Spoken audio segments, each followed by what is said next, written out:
Hey, hey, hey. Ooh, hey.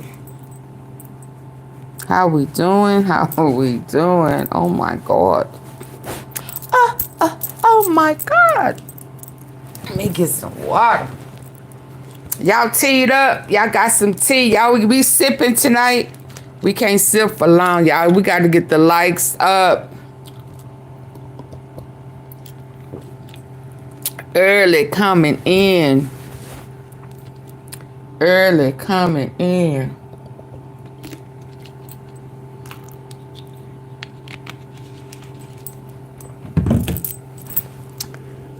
Hey. Hi, Shahid, Crystal, and Miss Vicky. How y'all doing? If y'all still here. Oh, Shahid was here at 8. Yeah, I had to push it back.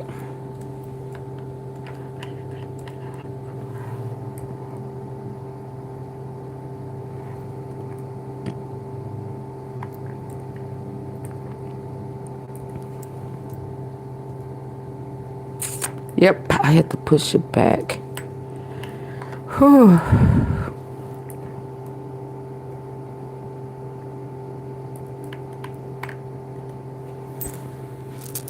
And it still may not be working.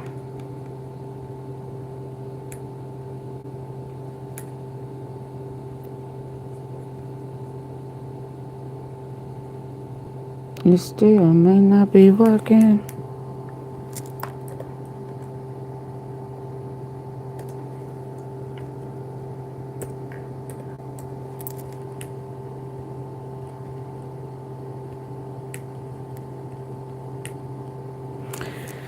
Hey, I may be having issues. I was having issues. I had to reset my computer and everything. But listen, y'all.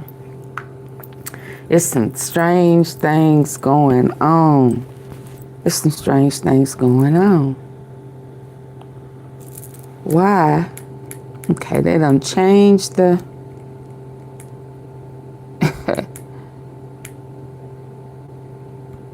the date to expedite the sentencing.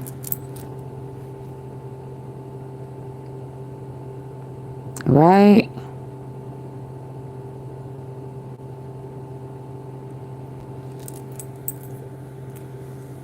Then they tried to change it. Then they moved it back.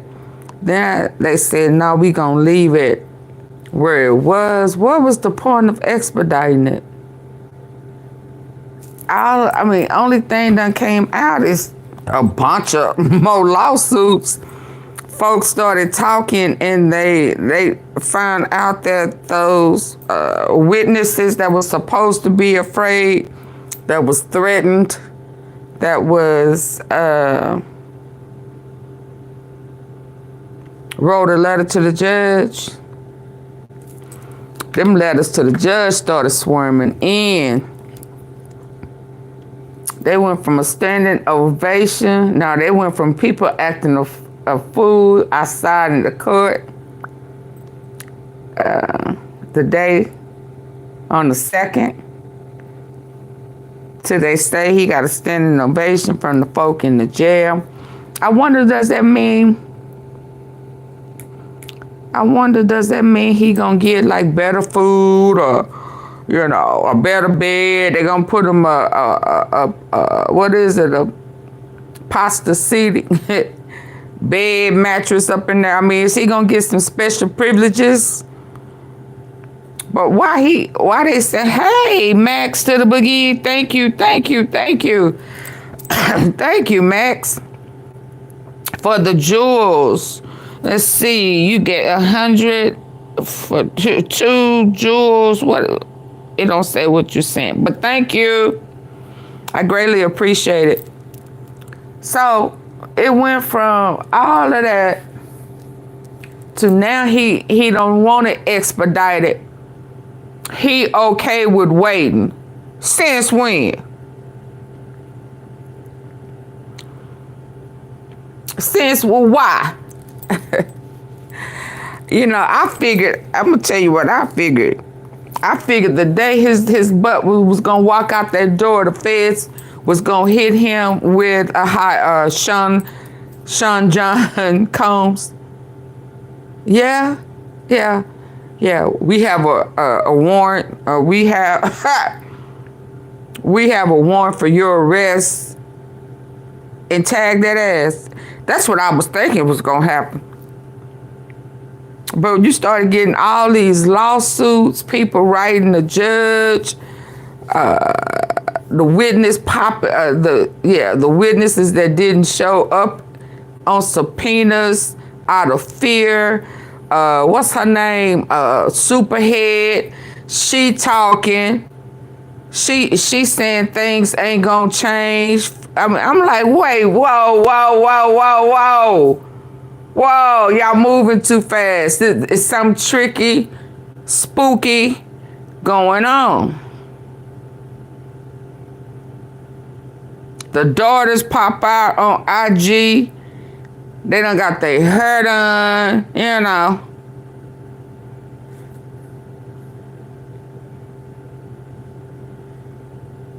I'm like, whoa.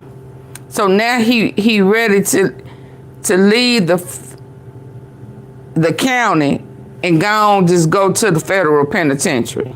I understand, you know, if he just stalled it on out to October and he get 1 or 2 years, I just don't see no 1 or 2 years, and he is double for 2 different people. He's a convicted felon twice over, right? 2 different people. They not the same. They may be the same charge, but they for 2 different people. So whatever charge he get for one,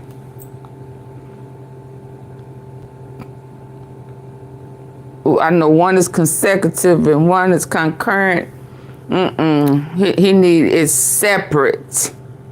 He need to feel it for Jane. He need to feel it for Cassie. Period. And I need for them to dig up. Maybe, I'm telling you, I wish I would have saved it with that lady in California. She said that he has pled guilty of a domestic battery or something in California.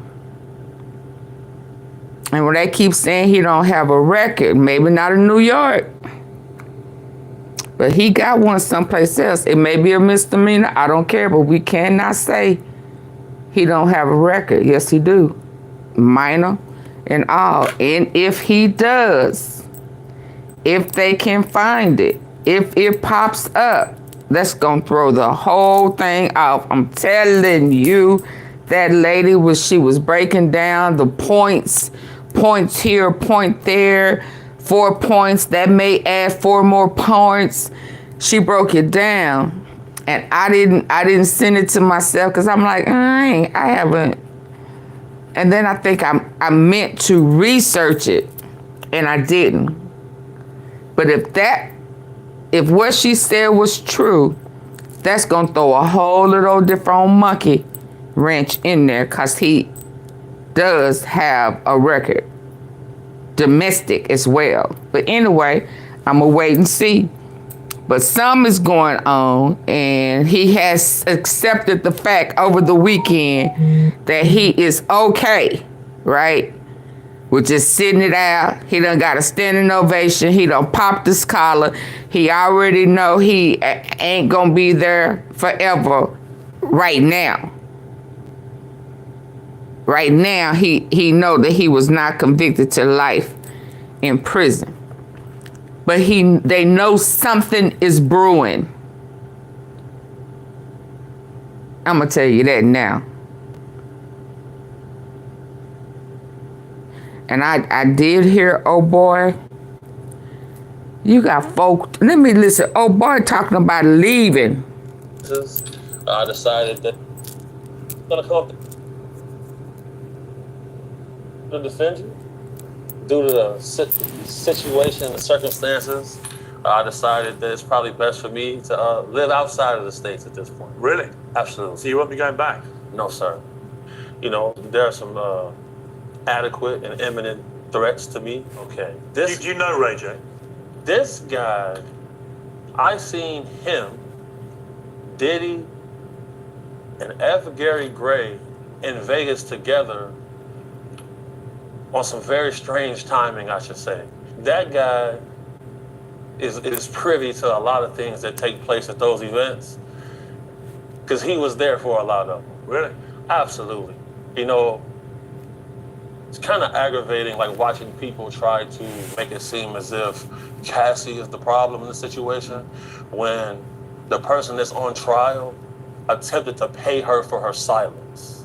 I also interviewed Suge Knight from his prison. He claimed that Ray J and Diddy were lovers. Said Ray J and Puffy was lovers. Really? Yeah, Was that well known? of course. Absolutely.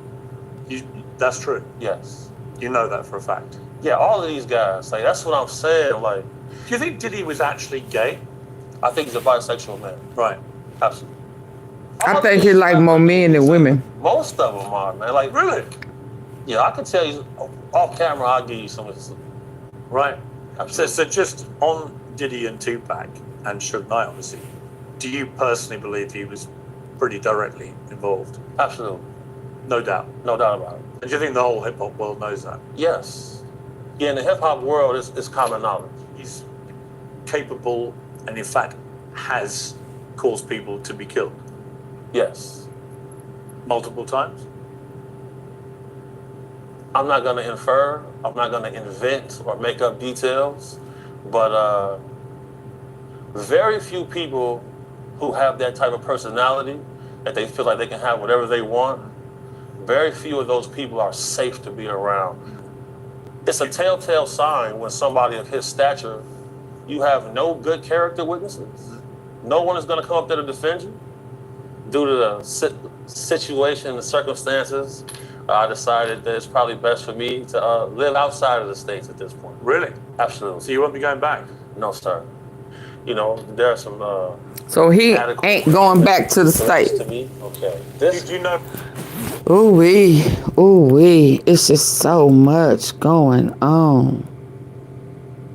So much going on. Let's look at Star Island, y'all. And I'm saying that because that's one place they just ain't talking about. Why are they not talking about Star Island? Who living in the house? Who living in the house? Let's go to Star Island.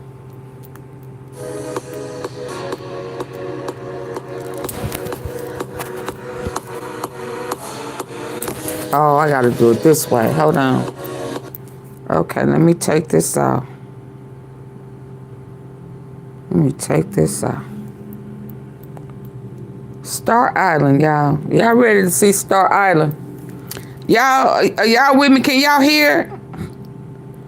I don't know what's going on. I'm having computer issues.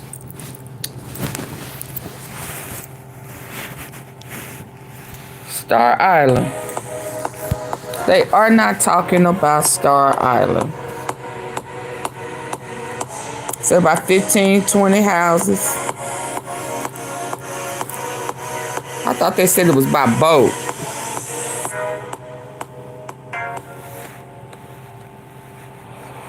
We're gonna see if we can, they'll let us into Star Island.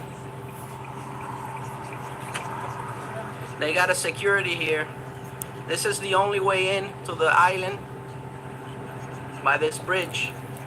And then there's two other islands over there, Hibiscus and another one. Let's see if they let us in so we can see all the celebrities. So they supposed to have two islands. two houses on Star Island. 2 Star Island. But when they raided, they only raided The nice lady let us in. 1. I'm gonna see if I park here. I'm gonna walk right quick so you guys can see. Hopefully they don't say anything. You know, when I was a little kid. Why have they not mentioned Miami? With my cousin of mine, he was doing a roof for. Oh, I don't want to hear you talk. I don't know if you guys. Oh, I don't want to hear you talk. I just want us to view Star Island because it says about 20 houses. Oh, well, current owner and music executive Emilio and Gloria Estevon. He was the main actor for Miami Vice. John Johnson, Miami Vice. I got to actually see the outside of his house when he used to live here. He doesn't live here anymore. But I think I was like 7 or 8 years old. They were working on his roof. And Hello, Sameli. Because I saw a bunch of cars and I was waiting for him to come out. Look at this other house, this other mansion. Still part of Emilio and Estefan. Gloria. So the people who live here are Gloria Stefan, Emilio Stefan, which is her husband. They're from the Miami Sound Machine. Yeah, I think the next. Or Puff Daddy or the Diddler, as some people are calling him now. Look at this house. Rick Ross. They're constructing it. It's gonna be awesome. It's waterfront. I think he in there now. These houses are waterfront. There's also a famous developer. And we do know that there are rumors about Diddy and Rick Ross. And that, well, I know his wife been throwing hints and stuff out there, as well as what's the guy name? Jonathan Oddie. He said the private jet, Diddy and Rick Ross and DJ Khaled. Yeah, and we done already seen him up close and personal with Diddy. Company. He lives here also. Ice Baby, Vanilla Ice. Vanilla He Ice? used to live here. Oh, he used to. Enrique Iglesias also. He used to live here. Look at this house. You see the waterfront on the back?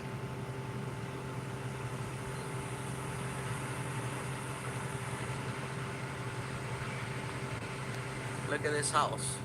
Very nice. Wow, this thing is big. Look at the lions. Undisclosed. Maybe this There's is someone over there. I think it's security. because Diddy got 2 houses. They right next door to each other. He's hiding behind the car. I wonder who it is. Oh no. Oh no, he's not hiding. He's coming over here. Hopefully he doesn't tell me anything. No parking. I wonder which house. I don't remember These houses are huge, man. when they raided it. So if I get in trouble. And the boys was there. Were they in Beverly Hills? I mean, were they in LA, California? It's funny because the Or were they in Miami? the streets are public, but of course the houses are private.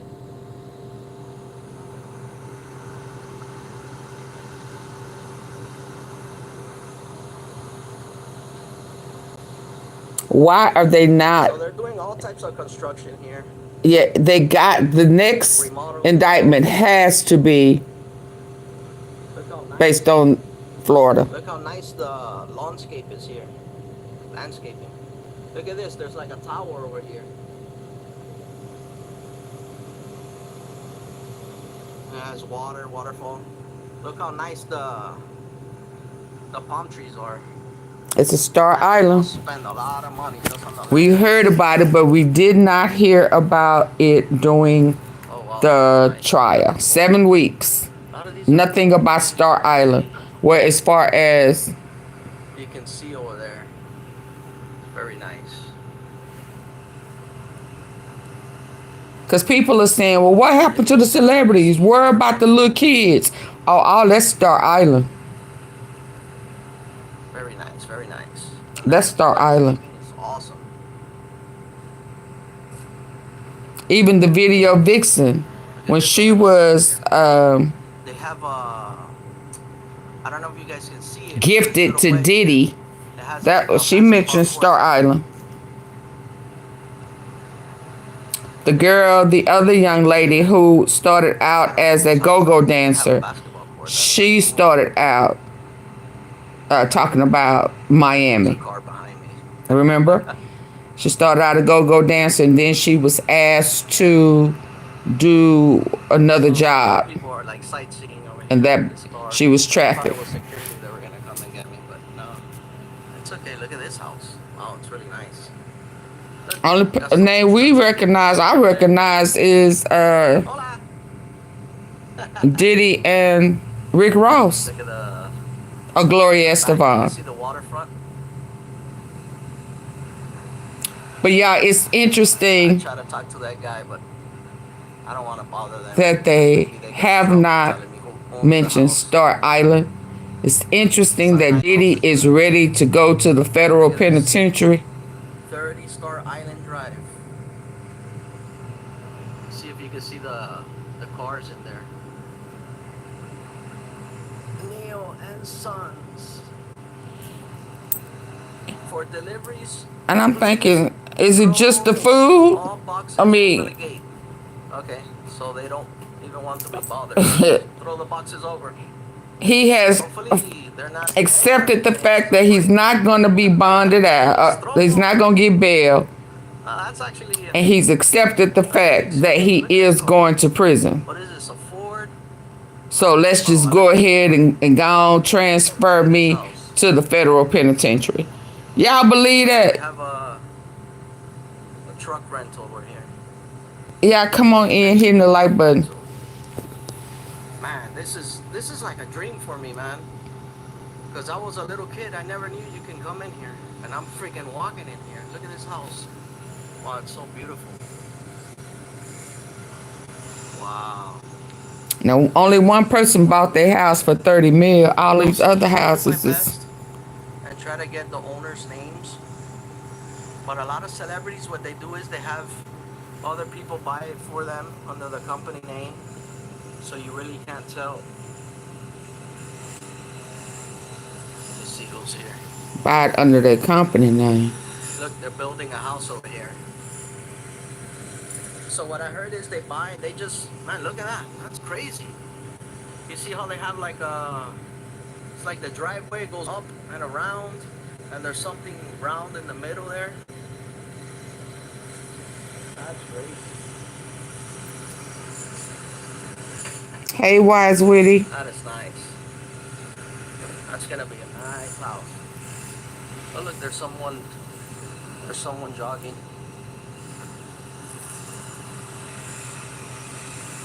Look at this house. Wow, it looks like they just installed palm trees there. You guys can see. Leasing for $325 a month. Oh, okay. They have like properties like from the property line from the beginning all the way back. Wow. All these houses are worth more than $1 million, by the way. You have to be like uber rich to live here. So this is like a dream of mine. I'm trying to see if he gonna show Diddy one of Diddy's houses. Born and raised. And this is a freaking dream. Being here, I never knew I can get in here. I saw another YouTuber do it and I was like, no way, this is impossible. Yeah, I thought they said you So could I'm have to like get there by freaking out, boat. man. I'm freaking out. Man, do you know this is where Don Johnson lived? In this island, I'm so close to him. I can feel his energy. And Gloria Estefan. Oh, look at this. This is Owned by Shaquille O'Neal. looks like a Chinese door type of thing. Or previously owned by 160 Star Shaquille. Island. Yeah, I'm gonna do my best to get everyone's the people who live here. So that would make sense as to why Shaq name was brought They up, have these things here. These, right? Parking. The Shaq name did come up. I think with Jane Doe. Look at this house. Can you guys see in there? I don't know. I'm trying my best to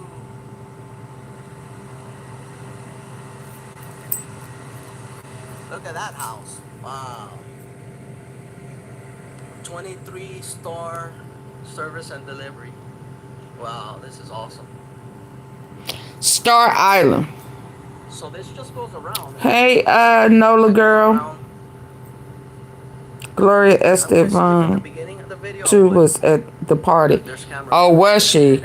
Even if you don't see them. I missed that.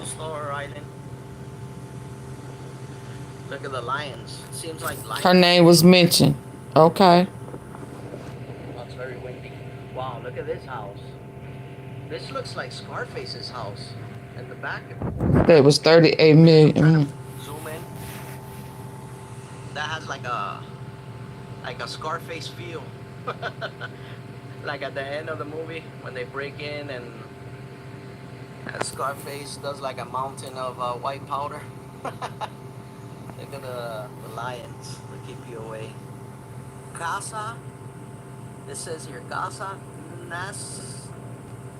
NASCAR do Sol Punduda 1824 1024. I don't know what it says. 46. Man, that is a nice house. Man, I can feel the money just in the air. Star Island has to come up. Wow, this is a nice house. Wow. I say houses, these are freaking mansions. Wow, this is really nice. So we're going around here. We're going in the corner. So yeah, Enrique Iglesias, the singer. I don't know if he still lives here. He used to live here. Talking about P. Diddy and Puff Daddy. I heard that the singer Emilio Estefan, I think they have several properties here. And Emilio Estefan sold the property that P. Diddy lives in. He still lives in here, unless if he sold it within the last month or two. So yeah. Well, he has two there. Big property. Well, I've been walking for a long time. The walls from over there. Look at that. This is a huge property. This is probably Emilio's place. Look at that. Wow. I can't even see the... I can't even see the... I tried to say hello to that guy, but he didn't want to talk. He know you don't supposed to. You don't live over there. I am a fan of celebrities. Okay, y'all, let's get into it, cause I don't wanna. Oh, I can't see it. 15. Look at that. Vanilla Ice used to stay there. I'm finna say I know he don't make that type of money no more. Breezy here. I guess because it's an island, but we had a. Oh wow, the inventor of Viagra. God lived there. Oh my word. Oh, Diddy was in Hog Heaven, wasn't he? But he kept saying Cialis. Yeah, this is a vacant. Jennifer Lopez. They're doing some landscaping. Wow, this is really nice.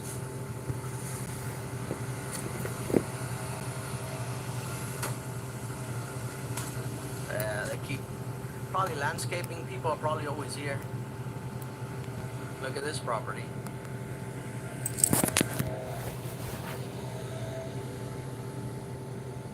Well, how many property did Jennifer Lopez and them have? They have like a house back there. I wouldn't be surprised if Diddy bought one of them. And then they have like this little house here in the front. I think it's, yeah, it might be for the cars actually. In the bottom, it looks like garages, but they have a car over here. Maybe the garage. You know, I don't know if you guys ever heard that, but the Playboy Mansion, they had tunnels. I don't know, man. I'm just thinking. Oh well. Maybe that little house right there, that little garage has a tunnel, or it's probably connected. You see it? Speaking of tunnels. Maybe I'm just it's the conspiracy theory in me. Wow, man. He stopped me in my tracks Much, man.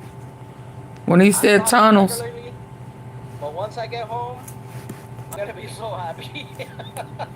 Man, imagine if I see someone here. He fanned out. Look at this. Man, these are like huge properties. This is like another vacant lot or something.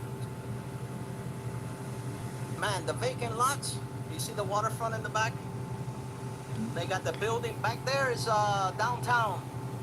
Some buildings. from Beautiful downtown. view. If that's downtown. But he said tunnels and he stopped me right in my tracks. You see the buildings back there? That's downtown. This is like another vacant lot. It just has a mailbox, but no property. Look at this one. Oh, look. There's another. Also, I guess there's two twin towers. I can't, for lack of a better word. They have with water. Let's see if we can look at it. All right. I don't know. I'll get in trouble of coming on the grass. So let me just. Yeah, you better stay off them people's property. But look at this. Look, you can see back there. There's a cruise ship. I don't know if you can see. There's a cruise ship back there. Look, there's a cruise ship. Wow. Let me see if I can get a better view of it. Yeah, look. There's a cruise ship back there.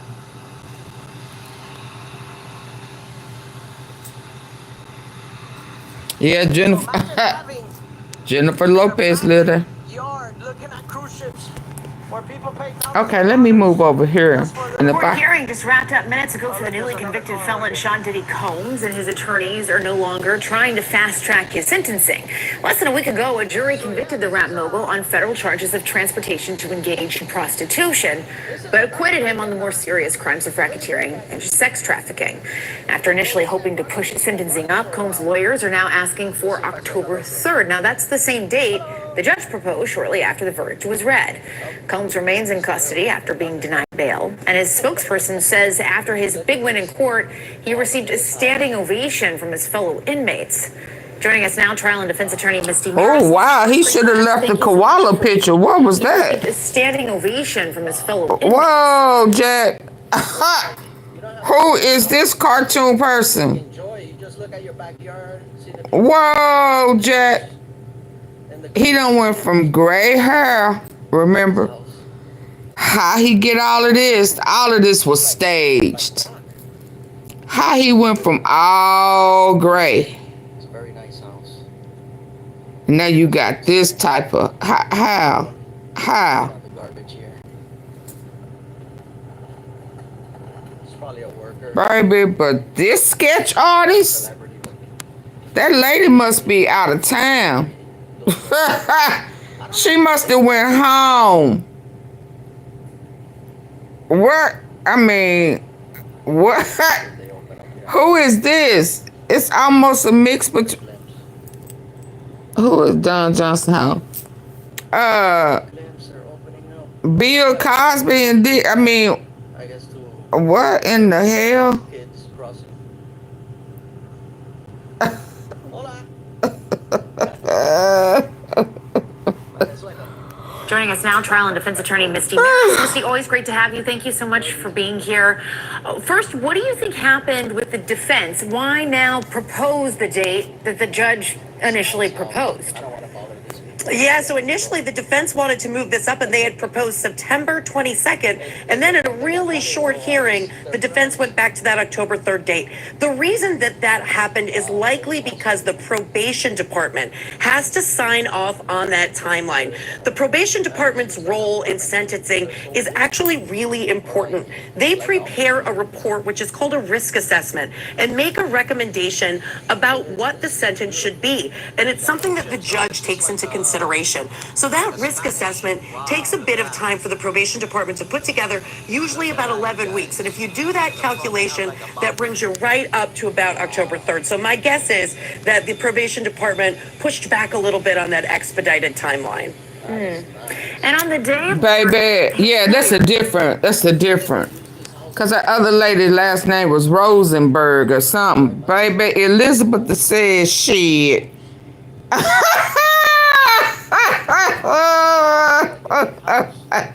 I'ma draw you how I see you.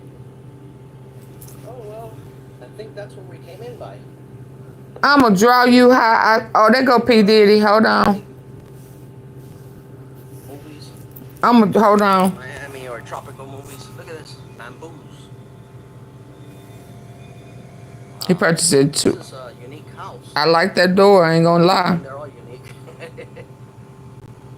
Oh, well, I think that's what we came in by. Look at this house. This is an older house. Okay, there go that Stuggo too. Looks like a 19... It was Gloria Estefan. Okay, there go one of them that did not hit. Y'all see that? Smell the moisture here. Look at that. Y'all see that? And the front they have like... One was purchased in 01. Look at this. This is beautiful. The entrance of this is like... And the other one was in 03. Wow. It's like in the movies. I think they use these houses when they make movies. You know, like Miami or tropical movies. When was he denied bail? There go one. Purchased in 03. It's a unique house. I mean, they're all unique. Oh, well, I think that's what we came in by. And this one Look at was this house. This is an older house. Looks like a 1930s, 21. 40s house. So he recently purchased this one. You could smell the moisture here. How many million? No, like Miami or tropical movies. Look at this. Bamboos. This one was 14.5. House. I mean, they're all unique. Oh, well, I think that's what we came in by. Look at this house. This is an older house. For 35 million. 1930s, 1940s house. Wow. Ooh wee. You can smell the here. But he's selling the one in California. Wow. This was great. Baby, yeah, this artist here. Guys, thanks for coming along with me. Thank you, sir. Oh, what's your name? Ricky. She said, forget that. The drawing of him was when the judge did. Oh, it may be. Cause look at him like, what? He like, you shitting me. Oh, wow. Yeah, you probably right. Let's go. Department to put together usually about 11 weeks. And if you do that calculation, that brings you right up to about October 3rd. So my guess is that the probation department pushed back a little bit on that expedited timeline. And on the day of the verdict, his lawyers, Sean Diddy Combs' lawyers, said they wanted the process, expedited. And you're talking about why this would change. It's likely because this the parole has to sign off. Is that probably the likeliest reason they would change their mind?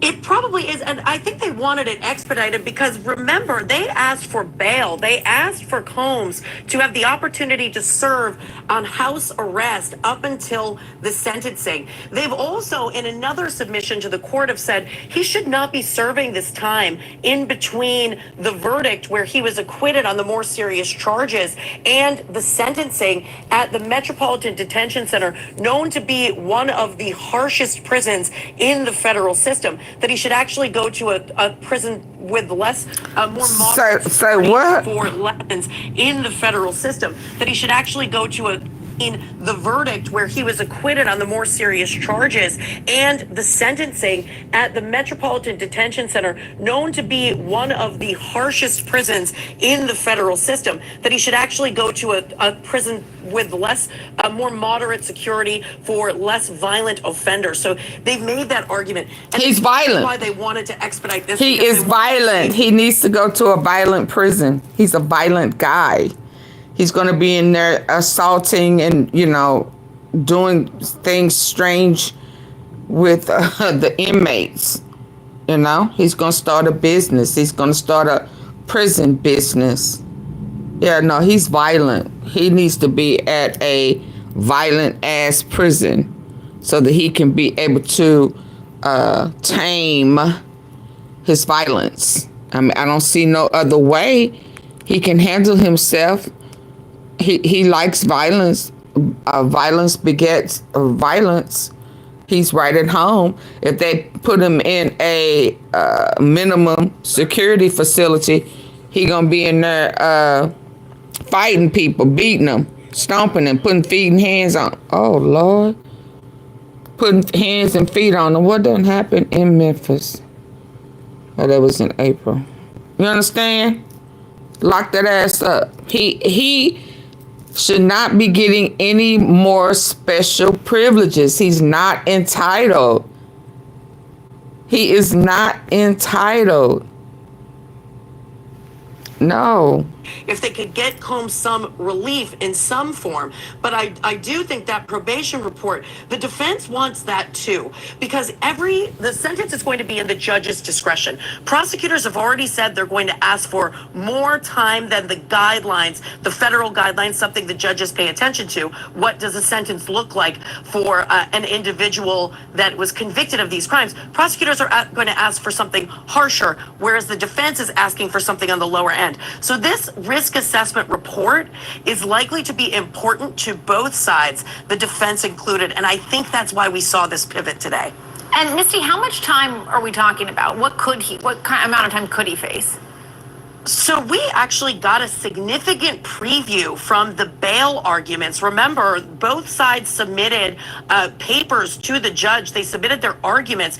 And the defense said that pursuant to the federal guidelines, this would be about 2 years. That's the type of sentence we should be looking at with what's called time served, meaning the time that he's been behind bars would cut against that. So if that's what ends up happening, not much longer than he's already served would he still be incarcerated. Now, prosecutors did what they called a rough calculation, and they said the lowest amount of time that he should be serving is about 5 years, but they intend to ask for what's called an upward departure. That means they want to ask for something even more calculus and likely to be something closer to what the maximum is, which would be 10 years per conviction. So 20 years total.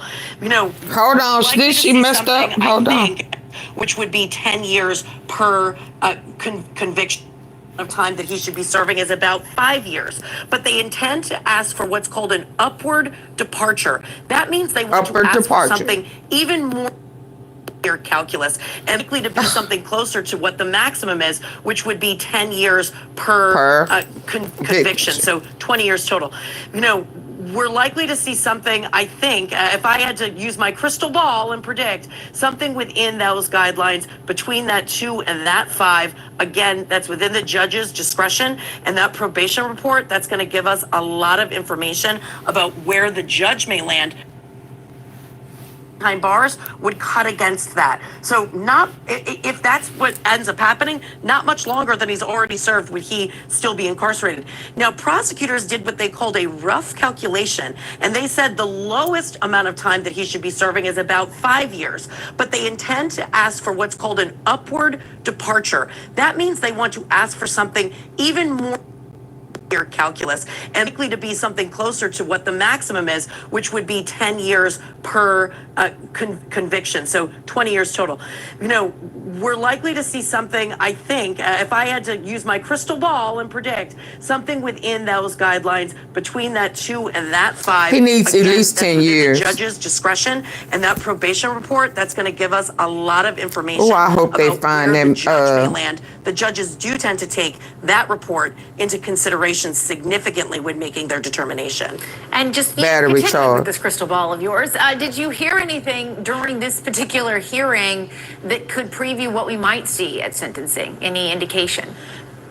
Well, we know that they set a schedule for not only the probation report and when that's going to come out, but gives the defense the time to actually contest what might be in there. Remember, everything is about these federal sentencing guidelines. The prosecution is saying that these are crimes of violence. The defense has argued that he was actually acquitted of the crimes that relate to force, fraud, and coercion and racketeering. So that's going to be the critical question. And those are going to be the arguments that we can preview. My crystal ball, sometimes it's a little rusty, but a lot of times we can predict at least what the arguments are going to be. It's really going to be all about what do we look at in criminal justice? We look at rehabilitation, punishment, and deterrence. Those are the three tenets of the criminal justice system when it comes to punishment. So we're going to see those arguments coming, mitigating factors from the defense, aggravating factors from the prosecution. All right, Misty Maris, always great to have you. Thanks so much. Thank you. Yeah, I need y'all to get the likes up. Like real quick. Like real quick. You know, come on, y'all. I'm not finna start doing this every time I go live. What is this?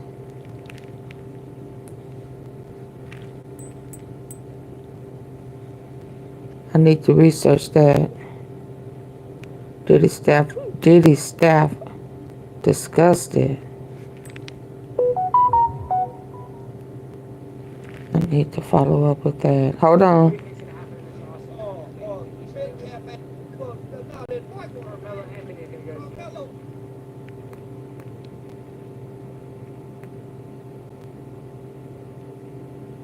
Let's see what she's saying. All right, I done shut down earlier today. Double tap your screen. Double tap. Bras that dig, poke, and just don't fit right. Hit the like button. Better. These daughters announced they're skipping college and launching a hoodie line. Shout out to Tisa. That would be adorable if the streets weren't saying that this is nothing but a front, because Diddy knows that everything he knows and loves is about to be caught up in federal forfeiture. So what do? You trot your youngest, well not youngest, baby love is like, what about me?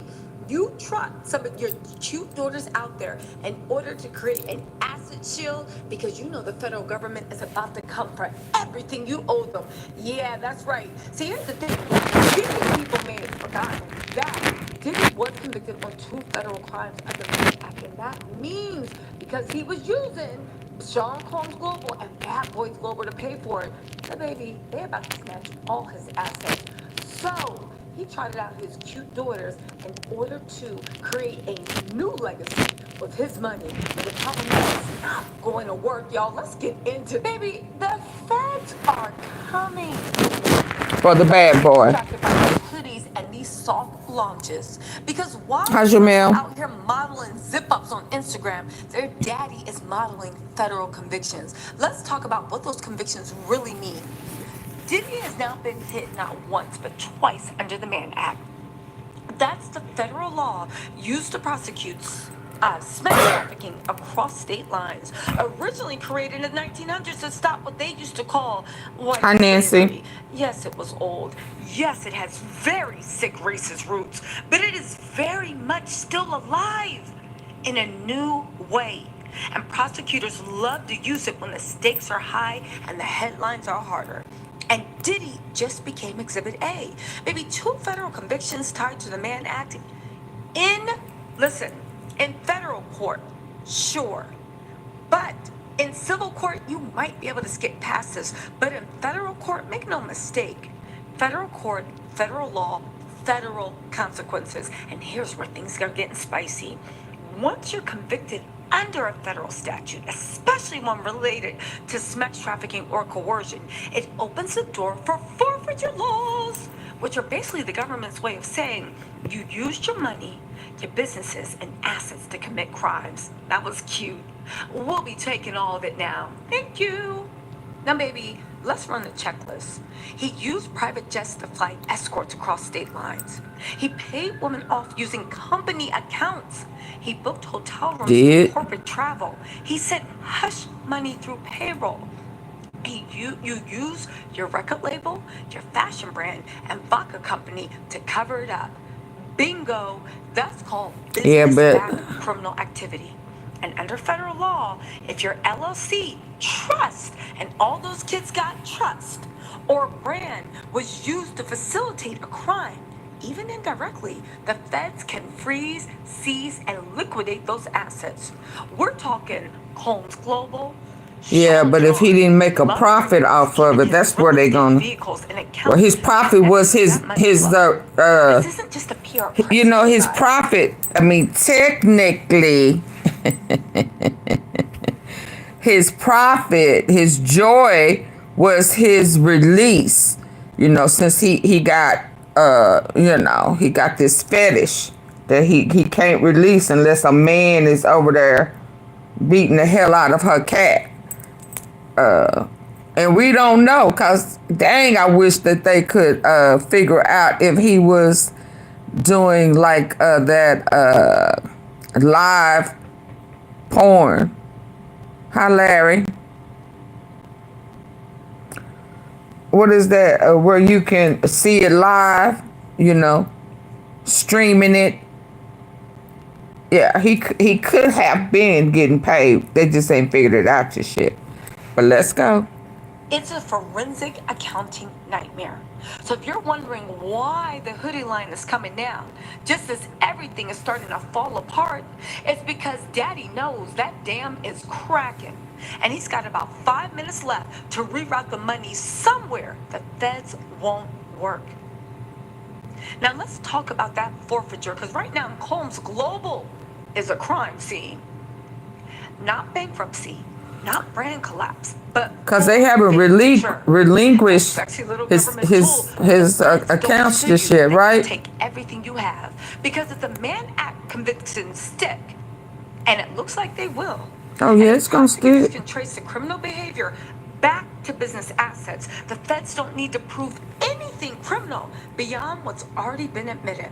They just have to say, Your Honor, this company was used to commit, cover up, or fund criminal activity, and boom, that business, that property, that hoodie line, it's all up for grabs. Okay, let's break down how it works really quick, okay? Under Title 18 of the U.S. Code, the government can seize any assets, physical or financial, that was used in the commission of a federal crime. Star Island and his LA residence was used to transport, and under the Mann Act, on top of that, I believe the private plane and, you know, those paperbacks full of money, used in the commission of a federal crime, purchased with proceeds on the crime. We all yeah, know he written it. They Diddy say paid for that pussy. Paid for that finally. Not the kitty cat, but the woody cat, or used to facilitate a crime, even if indirectly. This includes, and we saw this in testimony, bank accounts, shell companies, real estate, intellectual property, yes, even your brand name, clothing inventory, revenue generating products like merch, music catalogs, or licensed trademarks. So if Diddy was using Combs Global, Bad Boy Entertainment, or Sean John funds, again, to book those private flights, pay hush money, funnel NDA settlements to a corporate, remember what he paid? Or even compensate staffers who helped facilitate the behavior. We all know everybody was on payroll. That's more than just bad active, y'all. That's called criminal asset entangling. Now, what are the odds of forfeiture? Y'all, let's be real. This isn't a maybe. This is a when and how much situation. Because even though the Mann Act convictions came from, well, I guess a few civil lawsuits, they were decided under federal law. And those two rulings, which explicitly state that he engaged in forced interstate sexual activity, are a legal jackpot for any federal investigation. Currently, hey, Willie Spencer. Yes, he is a demon. COJ didn't notice? You think the IRS, the same people that locked up Al Capone, didn't clock the fact that Diddy had no salary listed for years while living like a sultan? You think the Manhattan U.S. Attorney's Office, the same one that took down Epstein, Hussein, and Sam Bankman-Fried, is going to leave this alone? No, baby. They're watching. They're calculating, and they're tracing assets right now. And don't forget, under forfeiture law, you don't have to be charged of a crime to lose everything. Again, you just need to be linked between the property, a link between the property and the underlying offense. So what does this mean? If Diddy used his business to fund crime, and I think it's been proven he has, and he's already been found liable for that crime, then the business itself is now a crime scene. And if that hoodie line that the twins are trying to launch is tied to Combs Global money, contracts, and infrastructure, that hoodie drop could become evidence, not revenue. Now, baby, keep in mind with the twins, they're not just models, they are the front line. So let's talk about Diddy's beautiful, talented, unproblematic twin daughters, Delilah and Jessie. They just launched a hoodie line and skipped college to become entrepreneurs. And if you take it at face value, it sounds sweet. Two young black girls following in their daddy's fashion footsteps. But y'all, we don't do face value over here. We do receipts, reputation rehab, and legal redirection. Because this isn't a coming of age story. This is crisis management with a family discount. Y'all, be serious. Okay? Let's be honest. Let's be honest. Diddy can't front a fashion brand right now. He's got 2 federal convictions under the Mann Act, multiple lawsuits alleging rape, abuse, and trafficking, and a public image that's radioactive. Even Balenciaga won't touch it, and that's saying a lot. And a growing federal shadow investigating how deep this all goes. So what's a mogul to do when he can't be the face of his own empire anymore? He grabs the nearest fresh face, camera ready, legally untainted relatives, and then he hides behind them. You guys, this is image laundering with a family-friendly filter. Image laundering. Honestly, I think even Diddy's staunchest supporters will admit the twins have 0 scandals. They have that sympathy armor, well deserved, of losing their mother, Kim Porter. They've been relatively quiet in the press. They're just 2, not all Diddy's daughters seem very nice and sweet. And the public still sees them, as they should, as innocent girls. Hey, Queen Lakers. That's one of Cleveland. Oh, she from Cleveland? As a human shield for his next act. Think about this.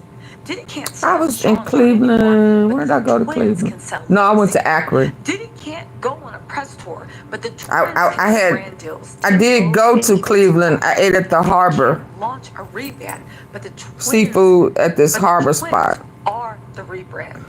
But who's really running the show? Here's the thing. You can give the girls the Instagram handle. You can give them a photo shoot. You can give them the LLC. But unless they're signing the licensing deals, negotiating manufacturing contracts, and booking vendor appointments with their own independent capital, baby, this is still Diddy's business. What you're looking at is a proxy empire. I believe a new face on the same criminal infrastructure. He's not retiring, he's just repackaging.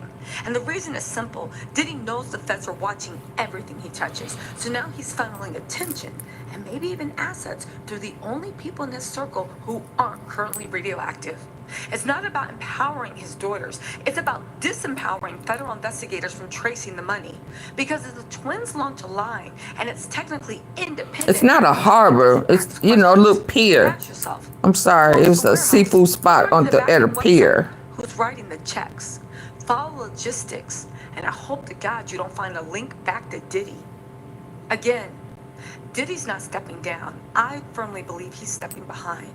Because if Combs Global gets seized, if Sean John gets frozen, and if Diddy's name becomes too toxic for fashion, he can still own the game as long as someone else's face is on the scoreboard. And who better than the daughters America still roots for? Baby, Diddy is diabolical.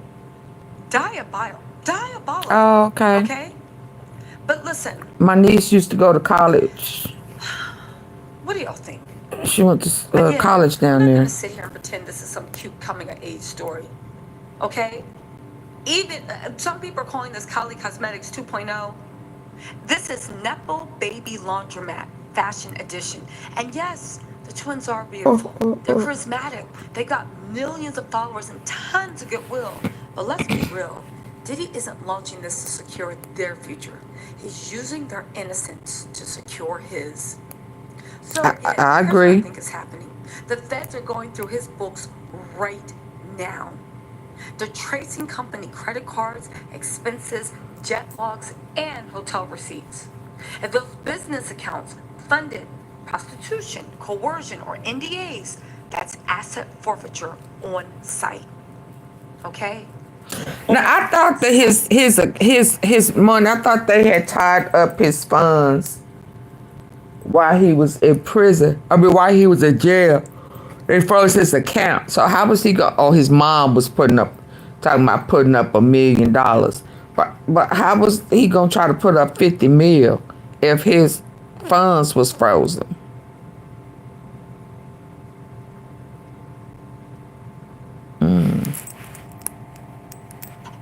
You know it. I know it. Diddy knows it. Baby, Diddy didn't get away scot-free. We'll see what he does with this asset forfeiture, but it seems like them boys are blue are coming. And when you combine that with the way that he now is letting his kids take the lead, let's also not forget, what's his name, Christian, doing that song with Kanye, even though now that he's out, you know, we'll talk about that in another video. But what do y'all think? Let me know in the comments, but I really do think there is something to it. And I do have to say, Diddy, you don't have us fooled one time. Anyway, y'all, let me know what you think in the comments. I'll talk to you. Okay, hold on. Don't wear these perfumes if you don't like compliments. Everyone has been talking about all of these perfumes. Hold on. Rapper Kid Cudi leaves federal. I need to set this up, y'all. Hey, Big Pressure. How you doing? New updates in the Sean Diddy Combs legal saga. The rap mogul gets an official sentencing date.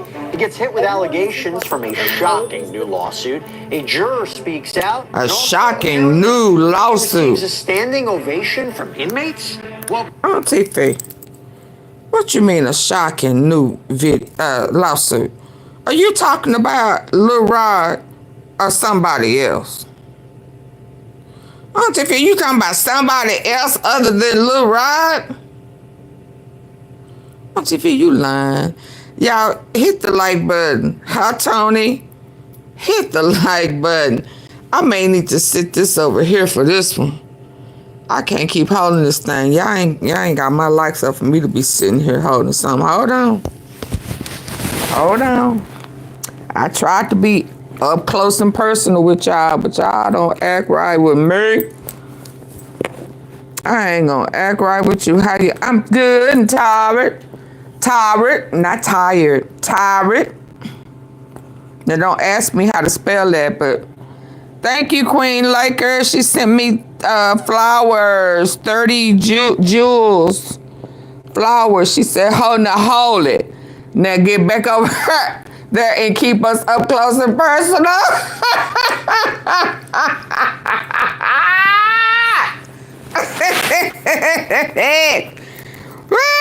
How funny. You know, I can read y'all like y'all can read me, child. Let me do this. Is that still close and personal? Woo, let's go. the sidebar, presented by Law and Crime. I'm Jesse Weber. Let's hear this. Oh, go back. We You may have a said. verdict in the Sean Diddy Combs trial, but I'll tell you what, this Hold case on. is not over. No. It ain't over, so ain't y'all know it. Updates in the Sean Diddy Combs legal saga. The rap mogul gets an official sentencing date. He gets hit with allegations from a shocking new lawsuit. A juror speaks out, and also, apparently, Diddy receives a standing ovation from inmates. Welcome to Sidebar, presented by Law and Crime. Do he get a new food? Because his little 4th of July menu. We have a verdict in the Sean Diddy Combs trial, but I'll tell you what, this case, not over. Didn't do it for me. No. Important hearing today. Sort of. We got to talk about why. Well, Judge Arun Subramanian had set a tentative October 3rd sentencing date for Diddy on his convictions of 2 counts of transportation to engage in prostitution. Remember, that's what he was convicted of. He was acquitted of racketeering conspiracy, and he was acquitted of the 2 sex trafficking counts. But he was convicted of these prostitution charges. And at one point, there was reporting that defense counsel for Sean Combs and prosecutors, they had then agreed to switch the date to September 22nd. And we thought, okay, because today's hearing was supposed to be about expediting the October hearing. Then they agreed to September 22nd. Now apparently it's back to October 3rd. This is all over the place. Yeah, they all over the place. They confused. Out. I gotta say it's interesting because Combs' defense counsel had originally stated last week, when it was the October 3rd date, that they wanted that sentencing expedited, meaning they wanted it to happen sooner. And one of the things that Sean Combs' attorney... They didn't want somebody, when they let that ass out, if they was going to let his ass out, somebody walking up to him as he, you know, cameras, everything on him. High Rock Raw Dope podcast. They didn't want people outside, you know, giving him all of that, and somebody, a server, walk up to him, or the feds walk up to him and say, John Combs, we have a warrant for your arrest. Here is this, that, and he walked right out and right into the feds' arms again with a new indictment, baby. Oh, that would have been Kodak moment. Oh my God. Oh my God. Hey JJ, that would have been beautiful. But carry on, cause a lawsuit coming. We done been on Star Island. We done saw the one property and the new one that was just purchased. 2021. Yeah, Star Island has to be brought up. No, maybe they sat on it intentionally. I don't know. But I do know they did not say Florida not one time, and Star Island was raided. Evidence was confiscated. And that is where all of what everybody was looking for. The celebrities.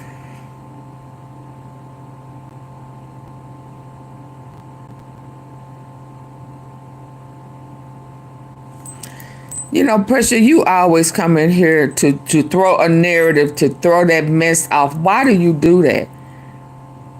If they was going to give him a supervised release, they would have released his ass and took that $1 million. So stop that. They are not through with him. I know you know they're not finished with him. They're not finished with him. They absolutely are not finished with him. There is no way they're finished with him. No. Mark Agnifilo had said was, quote, the mother of some of his children had passed away many years ago. Hi, These Jeanette. kids, the two daughters here sitting in the middle of your Here he go. road, don't have a parent, obviously. Y'all say hey to Pressure. Hey, Pressure. Hey, here he go. Purple Flower said, here he go. What are we gonna do? What is a day without Pressure? Referring to the death of Kim Porter in 2018, mother of Hi, Margaret. Jesse, Delilah, Quincy. And by the way, remember Sean Combs was denied bail, so it wasn't even like he got to go home after the verdict. But clearly they wanted this expedited. They want his sentencing to happen as quickly as possible. They want him out of jail. They want him out of prison as soon as possible. And also it's interesting because prosecutors, they need time for the pre-sentencing investigation and report. Basically, that's when a probation officer interviews the defendant, looks at the history, the background, childhood, education, employment. I bet you one of them people, whoever that lady was, who was giving that calculation, she was somebody I had seen before.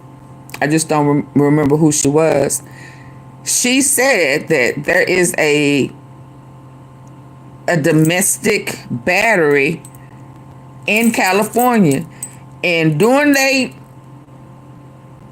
investigation or research and they double check and they find that sitting there, old, it could be old, but if that pops up, because she said if they use it, that will be 4 more points.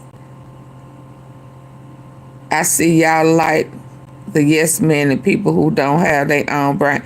Yeah, but anyway, cause she was doing the calculation and she was adding these numbers. This is what they're gonna take away this and add this, and there is a old domestic battery that she said was with Cassie in California, and if they use that, that would add 4 more points, because that means that he does have a record, and if they use that, then that record will still be violence.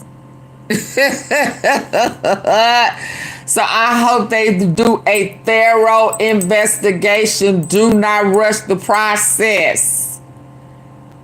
Do not rush the process. These lawsuits are still coming. You think you going somewhere. They need more time. They need more time to get this shit in order and them to complete this indictment. And as soon as you think you gonna walk out that door, they gonna hit your ass with another indictment and say, Sean Puffy, Sean John Combs, we have a warrant for your arrest. Can you turn around? And they gonna be like, wait a minute, what? I have my own mind too, Pressure. And this is how I'm seeing it in my head. This isn't unjust. This man, he wasn't convicted. And what are you doing? I need the warrant. Yeah, it's gonna be a whole chaos, and all them cheerleaders and the judge gonna be back. Now, how you like me now? Y'all tried to play in my face. Y'all tried to move this by me quick. Y'all had let this man sit up in here and throw this jury off. My instructions was clear, and it is evident that y'all intentionally were defiant. So in my mind, this is the judge. This is how he gonna look at it. Y'all paid off. That's why we looked at the video vixen. Hell, now she don't remember that she had a whole relationship, a short relationship with. I mean, you could tell she done been bought off. I'm like, why are all these people changing their stories? What in the hell is going on? So she picked up Suge's night. You know, it don't stop me. He's wrong, but it didn't start with him. And there is someone who left the country. There's someone I know for a fact that was involved. Hell, are you gonna be on the Star Island witness list? What is this? What we doing? Yeah, they did on those cases, but they have some more cases that don't have nothing to do with Cassie or Jane. So it will not be double jeopardy. It has everything to do with men. It won't have nothing to do with those two females. But I think they looking for a do-over. No, they can't do a do-over. This is going to be about men. This is going to be about men who were not lovers, who went to sleep and woke up hurt. And that's why I was tripping with the video vixen. How all of a sudden you don't know, but based on what y'all learned in court. Well, what you learned in court, what does that have to do with if you slept with him or not? Shit, she said she done been threatened, and y'all let him walk, and these people not gonna jeopardize their lives. But hold on, keep going. Criminal history, finances, the mental and physical health of the defendant. There are interviews that are conducted with family and friends. The officer looks at various court and school records, employment records, financial records. The officer could speak to... Baby, we gotta get into this, okay? But first, let me say this. She is offering more and more insight on key evidence. Can y'all hear that? Change the whole direction of the Diddy case. I know, but listen, because she is tired of these apologists. She is tired of the weak. She is tired of the feeble-minded. In her DMs, talking about some Diddy ain't gonna do nothing to you, blah, blah, blah, blah, blah. Let me tell you this, or to quote Chef Jordan, we gonna get into her Insta Live because she read people down. Riddle me this. How is it that all the women messing with Diddy either got stories to tell, right? Or they being quiet. And how is it that so many people around Diddy are telling y'all, the people that only know him from, yeah, it melt like a hot wax on the track, right? They telling y'all this man is violent. He's conniving. He's malicious. He's vindictive. He likes to scare people, and he likes to control the narrative. All those people telling you. But because y'all went to the Bad Boy reunion tour, and I mean the people in the back, I'm saying y'all know this better. Anyway, y'all, let's get into what Chef Jordan had to say. A do-over. It's not a do-over. Stop saying a do-over. It's going to be new people. A do-over would be Cassie and Jane. Since y'all wrote on, it won't be nothing about domestic. Yeah, you won't have to figure out if him pulling and dragging, trying to get her back to Jules' fine ass is trafficking or not. This is men. This is men. Yeah, men who were straight. Only one that we know of. You know, they telling on some folk, but it's Saucy Santana. I played that one earlier, and he said, "Oh, Diddy was fun." No, oh, he was fun, baby. Ew. What the hell? So no, this is the male edition. Yeah, this was straight. You know, they went in straight and came out hurting. Went in butt tight, came out loose butt. What? Why am I hurting, bleeding, and loose? Why is my why? Why I got the runs and shit? Huh? It's just, huh? Yeah. Oh, okay. They looking for new food. Oh, yeah. Yeah. Went in butt tight and came out loosey-goosey. Yeah. Just like, what's the guy named Clayton with his dumb ass? Oh, my God. I done caught him in so many lies. Oh, my God. Anyway. Except Rico. Rico, the only one that I did not catch in no lies. He was just straight up. And I like the fact that he said that no, they should, the dancers or whatever, the turn hookers should not be trying to sue because they got paid for their services. Whether they went in the stripper or came out a hooker. That's what that extra $3,000 was for. So he said no, he do not think that they should be trying to sue. I respect that. That's integrity. Now I would go. No, I wouldn't. Girl, stop lying. Stop lying. You ain't gonna go and do shit with no male hooker. I was finna say I'll check out his little review next time I'm in Vegas, but girl, stop lying to yourself. You shit.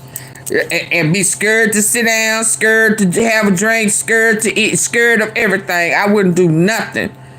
Eyes all big. Y'all ain't finna set me up. I just wanted to address a few things because conniving. He's malicious. He's vindictive. He likes to scare people, and he likes to control the narrative. All those people telling you. But because y'all went to the Bad Boy reunion tour, and by y'all I mean the people in the back, all of a sudden y'all know this better.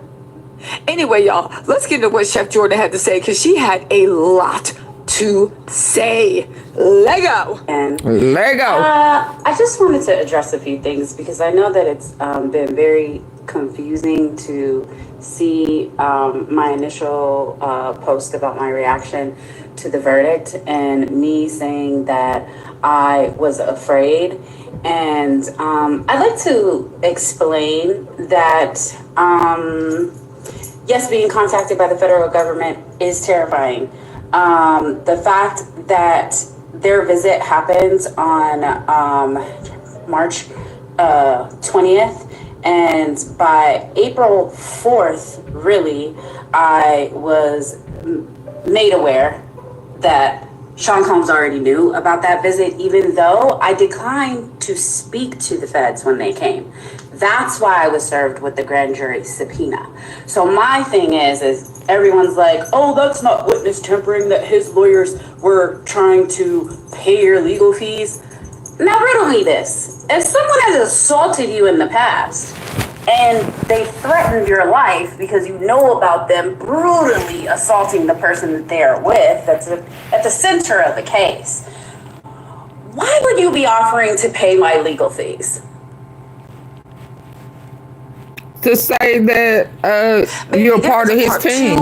To what Chef Jordan has to say about Diddy, and baby, we got to get into this, okay? But first, let me say this. So people can look at her like she Jane Doe. Key evidence that could have changed the whole direction of the Diddy case. I know, but listen, because she is tired of these Diddy apologists. She is tired of the weak. She is tired of the feeble-minded in her DMs talking about some Diddy ain't gonna do nothing to you, blah, blah, blah, blah, blah. Let me tell you this, or to quote Chef Jordan, we gonna get into her instant live because she read people down. Riddle me this. How is it that all the women messing with Diddy either got stories to tell, right? Or are they being quiet? And how is it that so many people around Diddy are telling y'all, the people that only know him from, yeah, it melt like a hot wax on the track, right?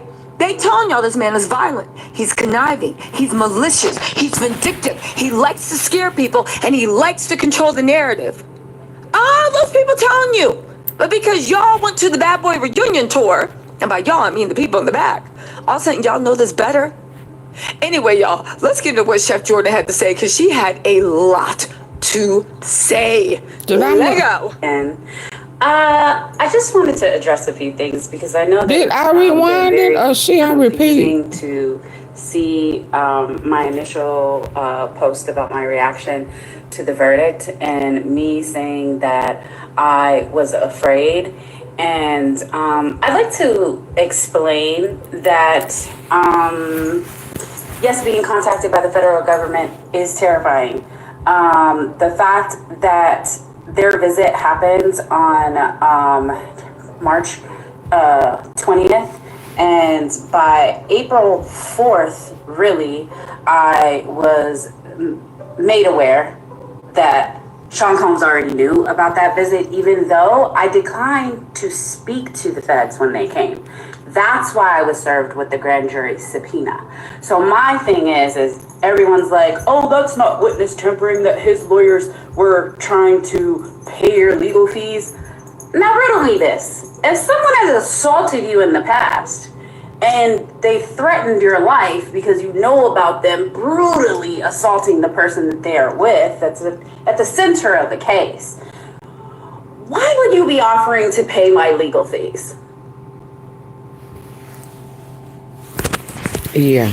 Baby, there is a part 2 to what Chef Jordan has. Oh, it's on repeat for real. Diddy, okay. And baby, we gotta get. Okay. My bad. It was a short. Let's go. Clearly, they wanted this expedited. They want his sentencing to happen as quickly as possible. They want him out of jail. They want him out of prison as soon as possible. And also, it's interesting because prosecutors, they need time for the pre-sentencing investigation and report. Basically, that's when information. Yeah, it's a lot going on. The defendant looks at the history, the background, childhood, education, employment, criminal history, finances, the mental and physical health of the defendant. There are interviews that are conducted with family and friends.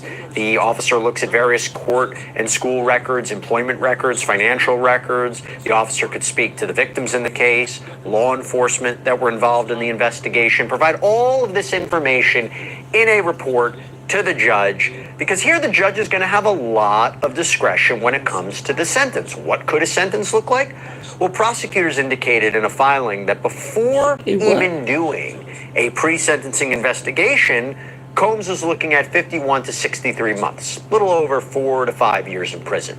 The defense seems to be pushing for 21 to 27 months, so a little over 1.5 to 2 years. But remember, Combs has been sitting in federal lockup since September at the MDC. So if he gets time served, he really wouldn't be spending that much time behind bars. Now, of course, the extremes, when you talk about transportation to engage in prostitution, the maximum for each count is 10 years in prison. You stack them together, you get 20 years. Okay, based upon the facts in this case, it seems highly unlikely he would get that much. Other side, you get the idea. There's no minimum for this charge. So could he get time served and walk free? Also seems unlikely, in that you're dealing with multiple instances of transporting Jane and Cassie, the two victims in this case. Hold on, I gotta pause one more time. I'm sorry. Let's hear his oh man. Come back 2027, probably around like shout out to City Nash. April, close to the summer, and that's gonna be. Can y'all hear over there? Hold on. Yeah, yeah, cause he gonna have terms and conditions whenever he get out. Can y'all double tap y'all screen? Can y'all see my finger? Oh, y'all can't see it. Double tap the face of your phone. Hit the thumbs up on your laptop or computer. I need at least 20 likes. What time is it? And I got all my times covered. All right, I'm gonna shut it down. I need 20 of sex work, you could say. So you can see aggravating factor why I don't think he's just gonna get time served. Hey everybody, this is another law and crime. Double tap your phone just like this 2 times. And were later diagnosed with a brain and new schedule. What did he say about time? Shots and were later diagnosed with a brain or spinal tumor called time served. He really wouldn't be. Prosecutors indicated in a filing that before even doing a pre-sentencing investigation, Combs was looking at 51 to 63 months, a little over 4 to 5 years in prison. And also it's interesting because prosecutors, they need time for the pre-sentencing investigation and report. Basically, that's when a probation officer interviews the defendant, looks at the history, the background, childhood, education, employment, criminal history, finances, the mental and physical health of the defendant. There are interviews that are conducted with family and friends. The officer looks at various court and school records, employment records, financial records. The officer could speak to the victims in the case, law enforcement that were involved in the investigation, provide all of this information in a report to the judge, because here the judge is going to have a lot of discretion when it comes to the sentence. What could a sentence look like? Well, prosecutors indicated in a filing that before even doing a pre-sentencing investigation, Combs was looking at 51 to 63 months, a little over 4 to 5 years in prison. The defense seems to be pushing for 21 to 27 months, so a little over 1.5 to 2 years. But remember, Combs has been sitting in federal lockup since September at the MDC. So if he gets time served, he really wouldn't be spending that much time behind bars. Now, of course, the extremes, when you talk about transportation to engage in prostitution, two different people for each count is 10 years two different in prison. people. You stack them together, you get 20 years. Okay, based upon the facts in this case, it seems highly unlikely he would get that much. Other side, you get the idea. There's no minimum for this charge. So could he get time served and walk free? Also seems unlikely, in that you're dealing with multiple instances of transporting Jane and Cassie, the two victims in this case, and men across state lines for the purposes of sex work. The two victims. So yeah, he got to be served separately in order for him to get the full effect of each person. You can't run them together. Hey, Tony, thank you for the gifts, Tony. Cassie, like, oh no, we didn't do these sex off together. No, he didn't force her and force me. She didn't get beat like I got beat. Oh no, Oh hell to the no. Judge, what we doing here? I got way more ass whoopings than she did. I mean, I think his years need to be how many times he put hand and feet on me. You know what I mean? Oh, nah, boo. Those are separate situations with separate people. Oh, fuck no. He got to. He not gonna learn a lesson. You understand?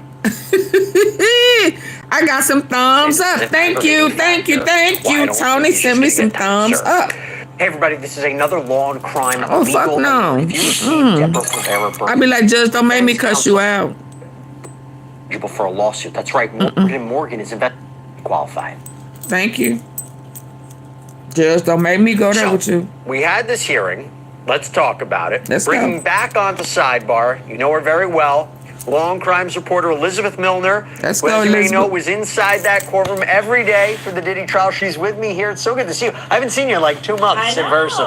It's been a while. It has been a while, and you did great reporting. You're She here. did. We did sidebar recaps every day. Yeah. Okay, before we get into this monumental hearing, and I'm being sarcastic, you'll see it in a second, Combs' defense counsel filed a letter with the court that outlined a brand new schedule.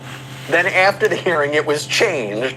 What was the back and forth in terms of schedules? What's happening? I know. To your point, Jesse, it really was a back and forth. First, it was September 22nd. Now it's October 3rd. And it was something that the judge initially put on the schedule as Diddy's sentencing hearing. And then, you know, back and forth happened. And now it's back to October 3rd, which I like to call Mean Girls Day. And so it was a lot of kind of going on here. And a lot of us were kind of confused as to, is it going to be September? Is it going to be October? But now it's official. It's going to be October. And there's a reason for it. There's a lot of stuff, like you had just mentioned, that both sides have to kind of work through. The defense was proposing that the probation office provide the parties with a pre-sentence investigation report or a PSR on or before August 29th. The defense objections to the PSR report will be filed on or before September 5th. And so a bunch of like documents need to be filed. Diddy needs to be interviewed. Other people need to be interviewed. But it looks like we'll hear that sentencing hearing on October 3rd. It'll be kind of a big bow to a very long case. We'll see what the judge kind of goes for in terms of the sentencing. It could be, like you had mentioned, to the lower side, to the higher side. But I hate guessing in this trial at this point because every guess that I've made has been completely wrong. So. No, we both agreed he would get convicted of transportation to engage in prostitution, racketeering, sex trafficking, both up in the air. I'm not surprised by the jury's decision, and we'll talk about that. Yeah, and Jesse, just some more to the schedule. For any post-verdict motions, the parties proposed that the defense file any post-verdict motions on or before July 30th of this year, and the government respond on or before August 20th. And then the government requests that if they were not married, summary of offense. They were not married. Stop that. That was her boyfriend. He's her husband now, but at that time that was not her husband. Stop that. Stop that. He had not put a ring on it. That was her boyfriend. Remember, he was acting a fool, cause how you gonna be dating him and I paying for him and all of that type of stuff. That was her boyfriend. So when they say her husband, he's her husband during trial, but at that time that was her BF. And the defense doesn't object to that. So we'll see a lot more documents being filed that we're able to kind of talk about, hopefully a little bit more, but it seems that it's just a bunch of documents that'll be filed before the eventual sentencing hearing. You know what I think is interesting? The post-trial motions. So typically speaking, those could be like a motion for a new trial where the court would vacate the judgment and allow for a new trial, rarely granted, but may be done if the interest of justice so requires. There's a motion for judgment of acquittal, so the court could set aside the jury's verdict, allow the defendant to go free, and there's a motion to vacate, set aside. Okay, so I think that if it's going to be on the higher end, yeah, he denied the bail. Yeah, they know he's not, so don't even ask. Even though they move in those days, he know he going to prison. Yeah. I would think that it would be more toward the 10 years because of the threat and the fear and the letters that they're getting from witnesses and other people whose lives are in danger because of his violence. The threats. I mean, people were getting threatened even, you know, because like they said that the judge have things that was presented and was suppressed, or things that was presented and objected to that we never got a chance to hear. The judge knows more than what we know. So with that in mind, he know that there is more violence, more threats, and all of that. There were people that was threatened while he was locked up. You know, we covered that today, and using other people's phone privileges so that he could contact people that he was denied access to. So I think he would go more toward the 10 years for that reason. You got people talking about moving, and I think even like Jordan, I mean, I'm looking at her with a side eye, because if you were scared and you took a chance on being charged for not complying with the demands of the subpoena, why are you talking now? So I think she's talking now because she thought, I mean, because it was kind of clear cut, whether we want to acknowledge it or not.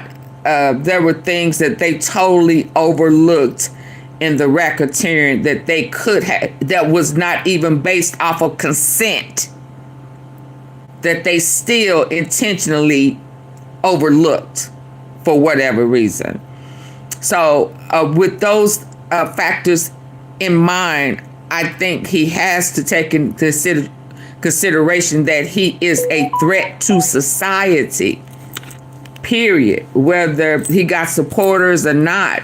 And just to think about the retarded people that was out there acting a fool, having a whole ritual with baby oil, and violent DV content creators out there, you know, defying their bond conditions. It's just crazy. It's just like, it was kind of like Trump in office and everybody who's just celebrating in the streets. You understand? I mean, it's just crazy.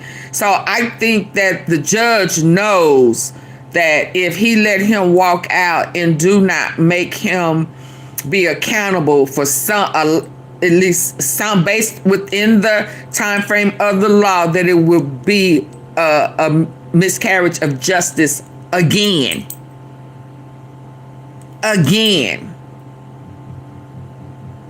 Because it's obvious that he's violent. It's obvious that he threatens. It's obvious that he cannot take no for an answer. It's obvious that he feels entitled. And it's obvious that if they let him walk out, then it's going to be free range on DV, free range on hookers, free range on all the baby all nights. I think he knows that. That's just my opinion. Correct a sentence, and I'm told that it's often successful for the purpose of correcting when there's a clerical error in the sentence.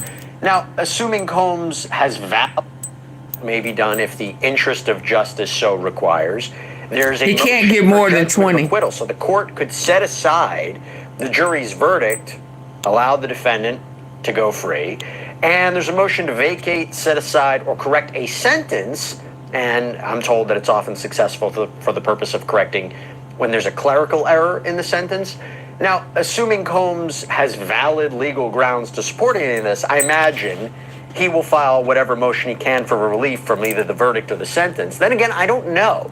He got a very favorable ruling. Obviously, he was convicted. He's not entirely happy with it. And his defense counsel explained that. But they also, in their press conference after the verdict, they were jubilant. They were ecstatic. And I wonder, because they know he was supposed to be found guilty.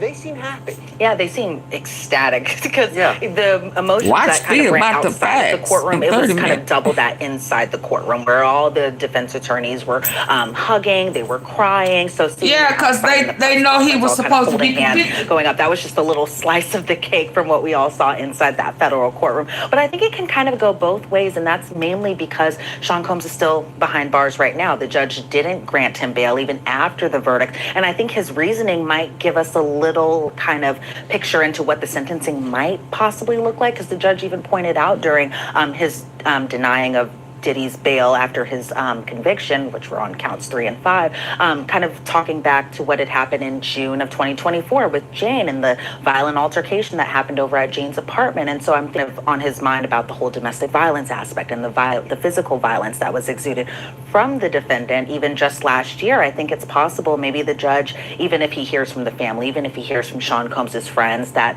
it's possible it might be kind of a little bit of a tougher sentence than maybe the defense was expecting. Well, look, I think the defense might be wanting to take advantage of this, right? Now, the judge said, even though I'm denying bail and I'm looking at the violence factor, it's not a preview of what I'm going to do for sentencing.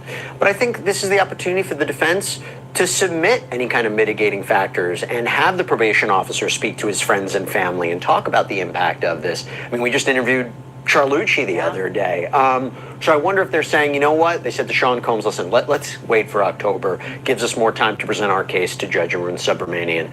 And then we had the hearing today. This monumental hearing. Great. You've been in court for 8 hours a day, 10 hours a day. Yeah. This was what, like 7 seconds? I think maybe even less than, I would say, What kind happened? of close to 5 minutes. So get all the way down to the courthouse. I'm like seeing everybody Which from is not the trial. close from here, No, so people know. it's not. It's not. And it was hot outside too. So All the way downtown, walking yeah. all the way down, or not, I didn't walk all the way downtown. From the subway to the walk to the courthouse. Okay. Get there, check in on my stuff. I would say the security check-in was longer than the actual hearing. Okay. So it was a remote hearing. We didn't see Sean Combs in person. We didn't see any of the attorneys on both sides. We didn't even see the judge. And so what had happened was we get inside kind of the overflow room. Oh, the overflow room, okay. Yep. So we get inside the overflow room. There's a big, giant screen. It's completely black. But then you hear Sean Combs' voice being like, Mark, are you there? And so it was kind of like one of those dial-in type of hearings. And so we heard Mark Agnifalo's voice. Then all of a sudden we hear the prosecution's voice. It was Christy Slavic. She was accompanied by Emily Johnson, both who work on behalf of the government. And then all of a sudden, Mark Agnifalo was kind of like, you know what, we were able to work everything out as far as our sentencing date goes. And then the judge's clerk is like, oh, okay, so both parties agree. And then this matter is adjourned. And that was it. I worried that's what was going to be because when they had the letter basically working out the date, I was like, oh, what are they going to talk about? And then after that hearing is when they switched it back to October 3rd. So not much there. You didn't see Sean Combs. Okay, let's talk about some other things that have been going on. First of all, big news. There's a new lawsuit that came out against Sean Combs. Okay, this is pretty disgusting. You have this unidentified John Doe who claims that in September of 2020, so relatively... A John Doe. He, Diddy, and others, they go to this warehouse out in L.A. that apparently contains some of the clothes of Notorious B.I.G., the rapper who was shot and killed in 1997, Sean Combs' friend. And people start taking drugs. They start wandering around this warehouse. And this John Doe claims that Combs started watching pornography on his phone.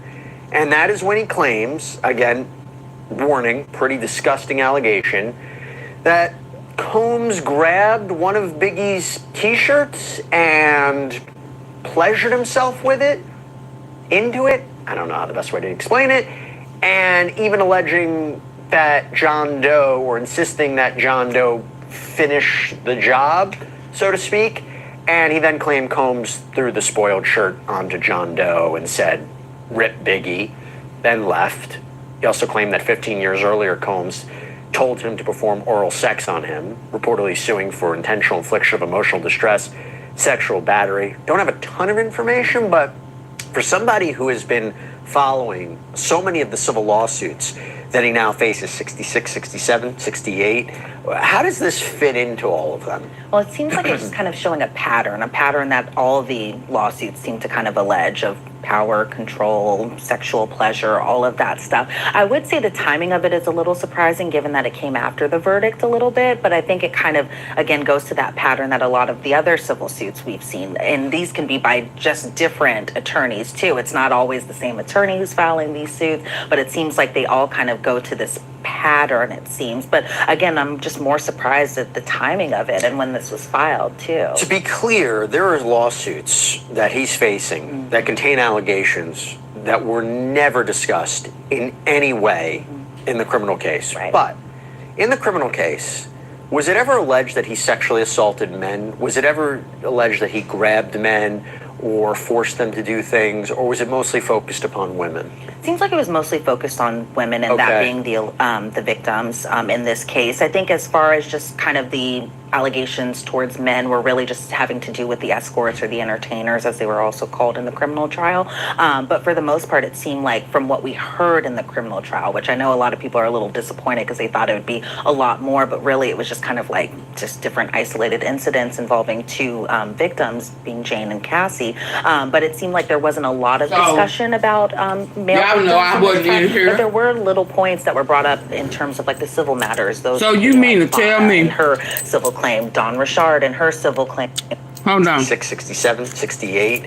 How does this fit into all of them? So you mean to tell me showing a pattern that all the lawsuits seem to kind of allege of power, control. Let's say it all sexual together. pleasure, Diddy all is of that stuff. I would say the the timing biggest- of it is a little surprising given that it came after the verdict a little bit, but I think it kind of, again, goes to that pattern that a lot of the other civil suits we've seen, and these can be by So just he different disrespect attorneys too. Big. It's not always the same attorney who's filing these suits, but it seems you can't even has been following so many of the civil you can't even go that he now without faces. watching 67, porn. 68. This is why How does this this is why I think that there is a possibility that he had, because I thought all he watched was his porn, but I would not be surprised if he does not is not making money off that porn that he's making.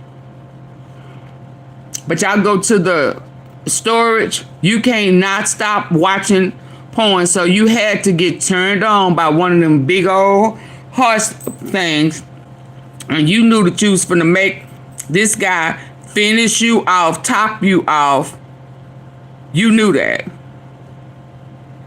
So another humiliation ritual. And you use Biggie. I mean, so disrespectful. Oh my God.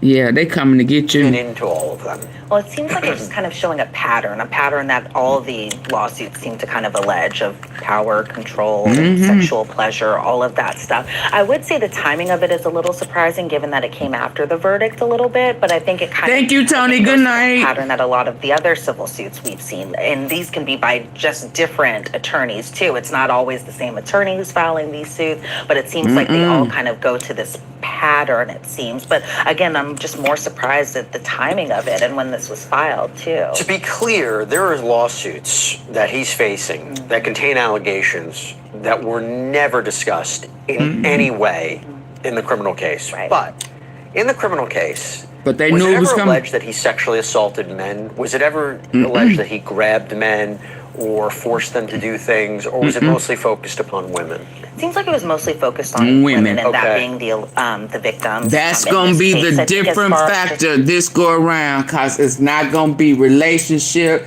They can't say it's a modern day love affair. It ain't gonna be none of that. None of that. They don't have a relationship. They ain't never had a relationship. None of that. Now what? Now what? We already know how they gonna come if it's a female. Now these are heterosexual men. They went in straight. They came out tampered, sodomized. He gonna get, and he will be a convicted felon. He going away for life. He do have life on his back, whether y'all want to believe it or not. Life, AunTeaFee. Life is coming.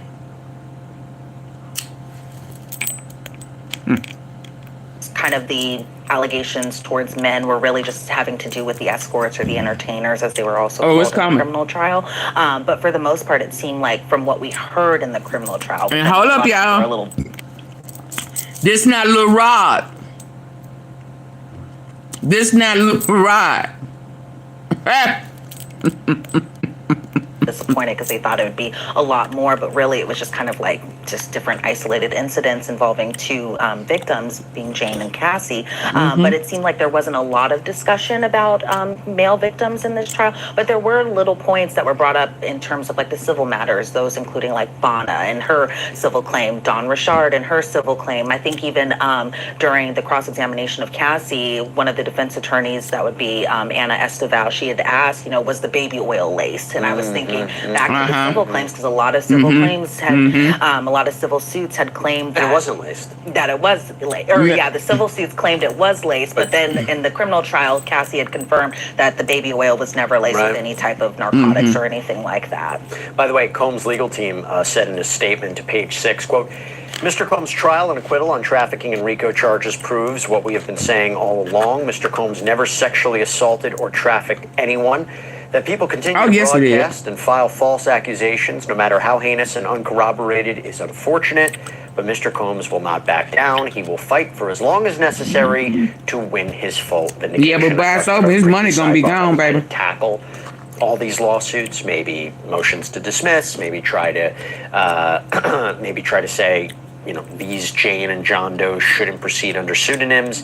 If you can convince a court of that, they may be reluctant to continue the case if they have to expose their identities. He might try to get rid of them at initial stages as much as possible. And he was successful at that at the beginning, too. Yeah, a few of them, right? Yeah. So I want to ask you about the jurors. Okay. That may be why they didn't come. A juror has spoken out since the verdict. Not surprising. We had a feeling this would happen.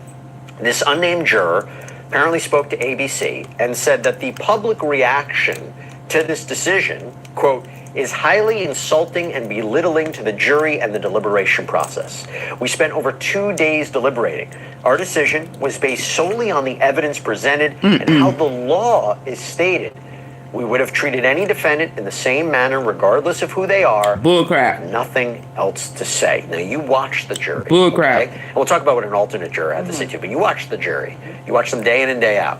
What do you make of that statement? I was only surprised by that statement. I know you was. Only because, and I shouldn't say anything surprising to me when it comes to this trial, I found that statement surprising only because we clearly had heard the same evidence. Obviously, they saw a little bit more than I saw being inside the gallery. Some of the exhibits, we weren't able to see that sort, and that included, you know, the freak-off tapes, the hotel night tapes, all of that stuff. And so I was surprised by the jury's decision, and mainly to count 2, not as surprised. Sex trafficking. Yeah, sex trafficking to Cassie. Yeah, not really surprised with count 1 or even count 4 either. So racketeering and sex trafficking. Yeah, I know. I'm just naming the counts, not actually specifying them or anything. But I get also why the juror made that very pointed statement too, because given the backlash that this jury has faced, given that a lot of people were kind of upset with the jury's decision. I mean, again, they had heard the same evidence. They saw a little bit more than.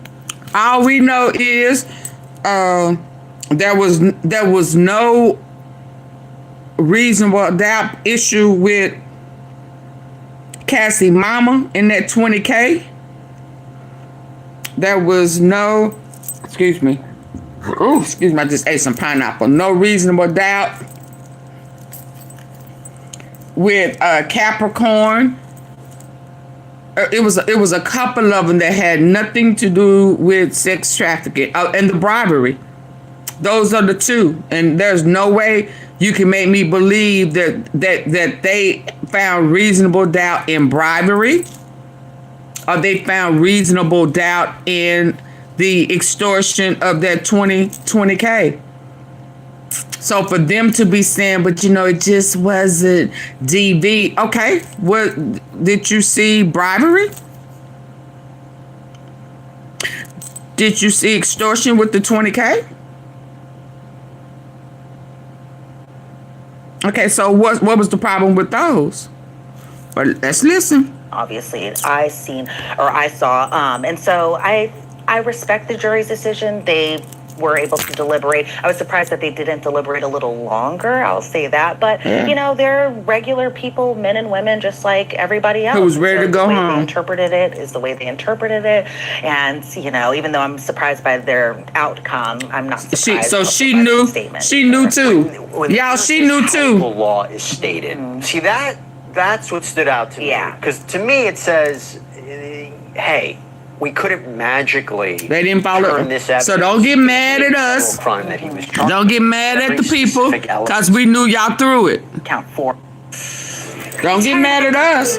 Come about we spent 2 days deliberating. No, it wasn't enough. Not really surprised with count 1 or even count 4 either. So racketeering to this decision. Only because, and I shouldn't say. Where's the letter again? We defend deliberating.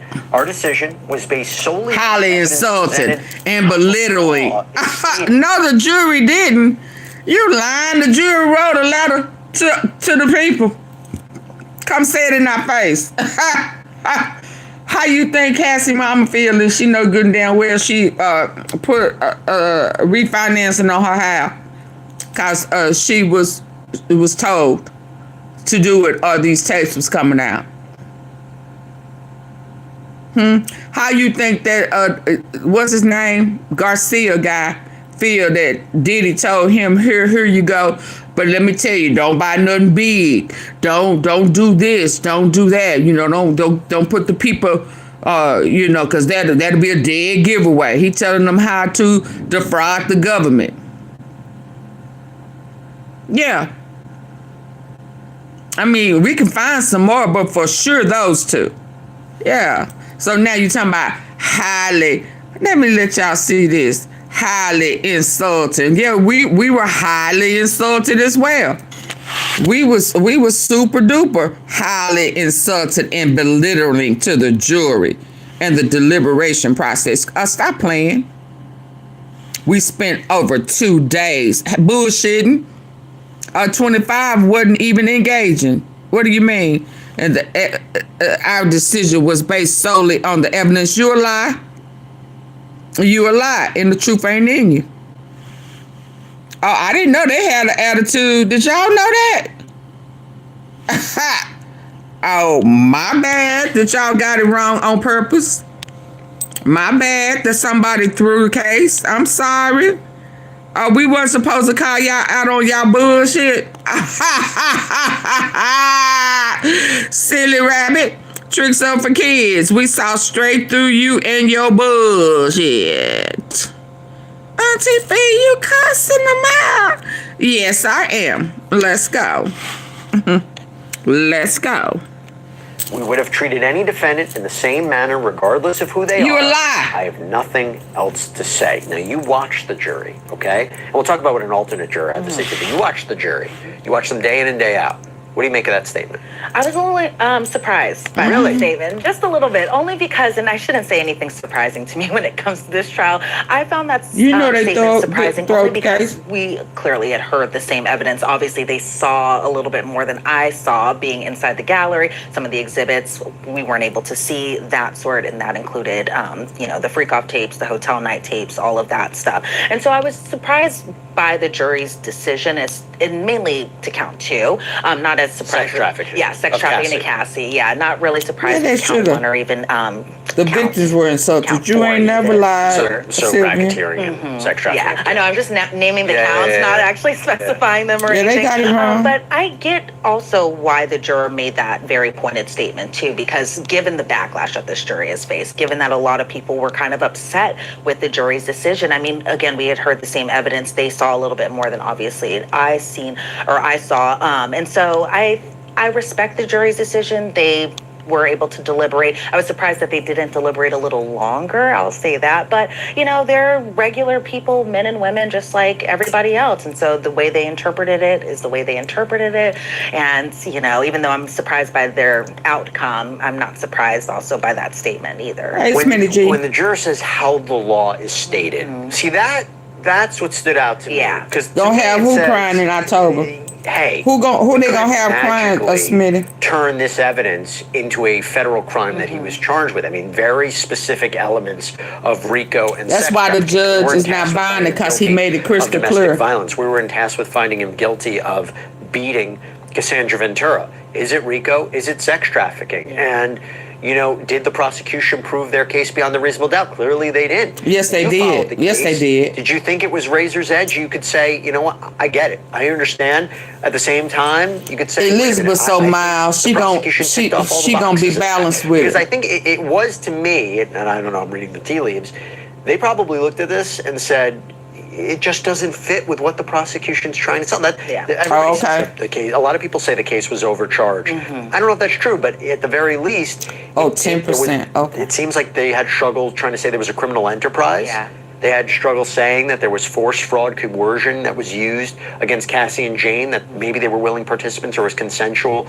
I think it just muddied the waters a little bit. And not to take away from the testimony. They got paid. Somebody got paid overnight. Stated was interesting to me. Yeah, it was interesting to me too, especially when it came to count one, that being RICO conspiracy. At the back of my mind, I kind of wondered, were the jurors caught up on the whole conspiracy aspect? And did the closing arguments done by the defense really ring in their ear in terms of why weren't the co-conspirators called? Why was one of the alleged co-conspirators inside the gallery during the closing arguments? That being Fahim Muhammad, somebody that the prosecution had talked about ad nauseum. Why did the questions that they asked the judge not factor in? Why did distributing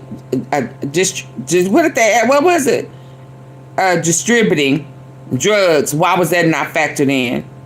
Why were the questions that they asked not reflective of the verdict?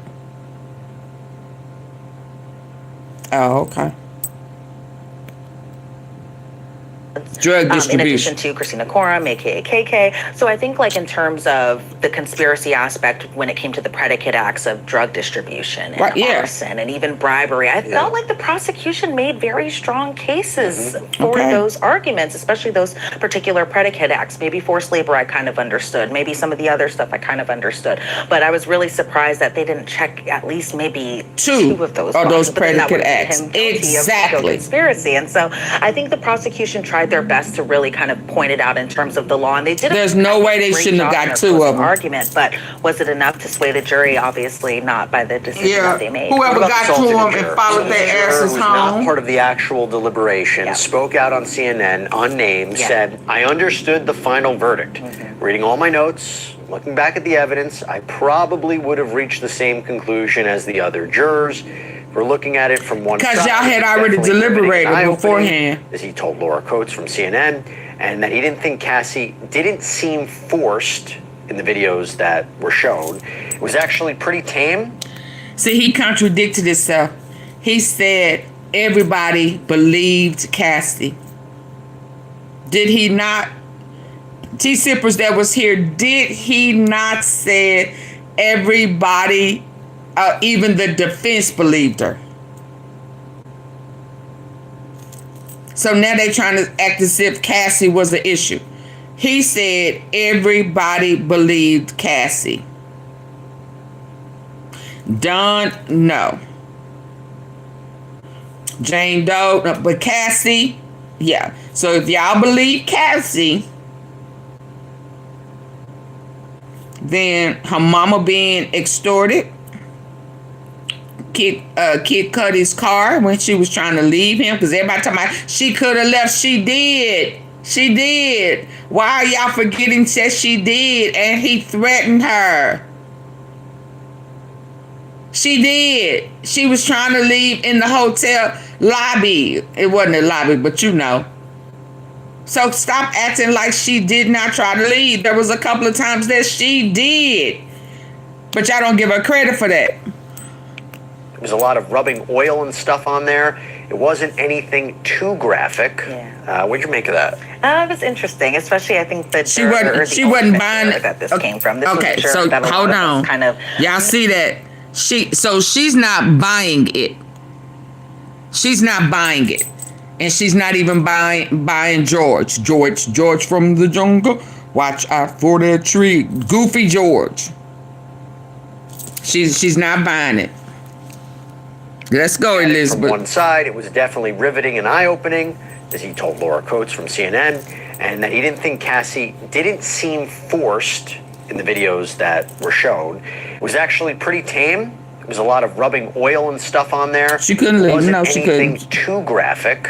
What'd you make of that? You right, Leandra. Especially, I think the juror, or the alternate juror that this came from. This was a juror that a lot of us kind of noticed in the press line a little bit. He was very smiley. He seemed very approachable in the sense that he came into the courtroom all the Gotta time. be He had a damn. smile on his face. He was smiling over at the defense table, the and prosecution stoned. table. He would look at us in the gallery sometimes. And so it was surprising to hear that he said the freak-off tapes, or the sexually explicit tapes, were tame in nature, because I always felt like watching them watch the tapes, because, you know, when that was being played, we weren't able to see it, we weren't able to hear it. He got his rocks off. Headphones on, so we were trying to just watch and glance over at their facial expressions, and I'm sure it can be kind of I asked for 20 likes. I only got a couple. I'm gonna get ready to go. That, especially in a courtroom while everybody's eyes are on you, and while over at the defense's table and even the prosecution table, everybody's just watching these tapes. And they so should have went with maybe Rico. a lot of people If they would have kept their asses in a hotel,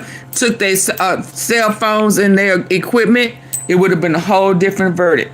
If they would have waited with the summary, the rebuttal on Monday instead of Friday, it would have been a whole different verdict. When they went home the next day and somebody bought it, paid them, they was deadlocked on both sides. They came back unanimous. They both got paid. Shit. Possibly of what force, fraud, or coercion even might consist of in a way, because, for the government's allegations or the government's case, they were trying to say it only had to be one instance, whereas, the defense was kind of like, okay, well, if 75 were consensual, what makes the 76 all of a sudden sex trafficking? So it seems like the defense made a very strong argument, a strong enough argument that I think that the jury kind of resonated with in some sense. But I'm really surprised that he said that the freak-off tapes were tame, especially given that there's been so much kind of controversy and talk about these tapes being so graphic and explicit. There's been a lot of reaction. He had that said that what is it? Received a standing ovation. When it came back what's to the that? NBC. Not the what is it? Dang, I can't think of it. Not autism, but that other one. Well, no, he seemed more autistic to me. He kind of had that,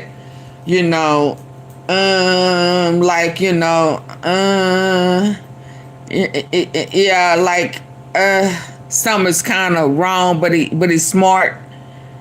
Just kind of excited and just, and kind of gonna go with what everybody's going with. Oh, okay. I'm over here shaking my head. Telling the Associated Press, they all said, we never get to see anyone who beats the government. What do you make of that? That surprise you? Yeah, well, it doesn't surprise me, that statement, because he made the same statement to the Combs family inside the courtroom, too. The standing ovation also not very surprising, because, they're all a bunch of detainees. They're all probably wanting somebody to come back with a win, and, of course, the win being from the mogul himself, that being Sean Combs. I think, they probably gave him the exact amount of love maybe they would give other high-profile defendants who are also incarcerated at that same detention facility. So it's not surprising socially that awkward, people were happy for him. But I think people also have to remember he's still there at MDC Brooklyn, and it's because he's still convicted on the charges that he was found guilty of. And so I'm not surprised at all that the detainees there had that very kind of welcoming reaction to his verdict. Well, I'll tell you what, we're going to keep it careful on what happens next, but it seems all eyes right now. All eyes on him. Okay, y'all, I was going to try to hold this up because my battery is low, but y'all didn't get my lights where I need them to be. And baby, when it cuts off, it's cutting off. I'm telling you that now. A lot of people. What you talking about, Nash? It's going to be bad for all of Diddy's friends who try to double back. Double tap your phone. Double back. Diddy has to be ostracized. Yep, he can't be around y'all. He has to be. Do he know that? Has to be. The rap community is not going to be able to accept him. Because the way that the feds played it was they played it like this. We're going to keep showing that Cassie video. Y'all think that we're showing this to show domestic violence. No, we're doing that to show that he was such a violent person that he actually abducted this woman and she sat in there. Oh, so you know she abducted her. There is a lawyer on Instagram who had this very well-crafted thing to say. And I thought it was good, but... Diddy trial, more on Mann Act issues. Conviction with respect to Jane. I previously discussed the possibility of reversal of that conviction with respect to Cassie. The reasoning I use in that discussion can be applied to Jane as well. According to the verdict slip, Diddy was convicted of transporting Jane across state lines with the intent that Jane engaged in prostitution. The transportation of escorts and the intent for that transportation is irrelevant to the issue the lights of up. whether Diddy transported Jane and Diddy's intent for that transportation. In order for the conviction to stand, Diddy must know that he is transporting Jane or causing Jane to be transported across state lines. Diddy's intent for transporting Jane must be for Jane to engage in prostitution. As I discussed with respect to Cassie, one must define prostitution in order to assess Diddy's intent. Prostitution entails person A engaging or offering to engage in actual, I had to say X, and I can't say SEX as an actual word. I know, it's you too, bro. Act with person B in exchange for person A or her principal or agent or pimp, receiving money or its equivalent. Or its equivalent. That's interesting. So then wouldn't it be on the companies instead? Or it's equivalent. It don't have to be money. And patronizing a prostitute. It can be them explosions. Sexual service. Patronizing that icing is the act of receiving or engaging in the services of a prostitute. It is a difference between a prostitute and a John. So basically a trick and a hoe. In the present case, the pertinent questions are, did Diddy knowingly transport or cause Jane to be transported across state lines? For that transportation, did Diddy intend for Jane to provide X service in exchange for money, or is it equivalent to be paid to Jane or Diddy? If the answers to both questions are yes, then the conviction stands. If hold on. Any of those questions is her pay is $10,000 a month in their love contract.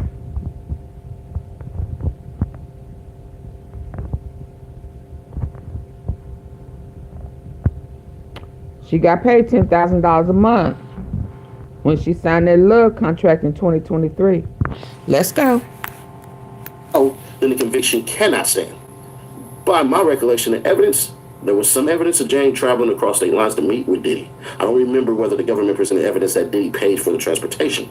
He used his private jet or used his travel agents to cause the transportation. If the government presented such evidence and Diddy knew that Jane was in another state when he was making the travel arrangements, then the knowing interstate transportation element has been met. If not, the conviction cannot stand. Well, they kind of did prove that part, bro. So it is. They proved it. The next point is intent. By my recollection, the government did not present direct or circumstantial evidence showing that Diddy's intent for transporting Jane across state lines was for Jane to engage in sexual acts in exchange for that's Jane a lie. Diddy receiving money. Let me tell you, yeah, because remember, she thought she was going on for her birthday.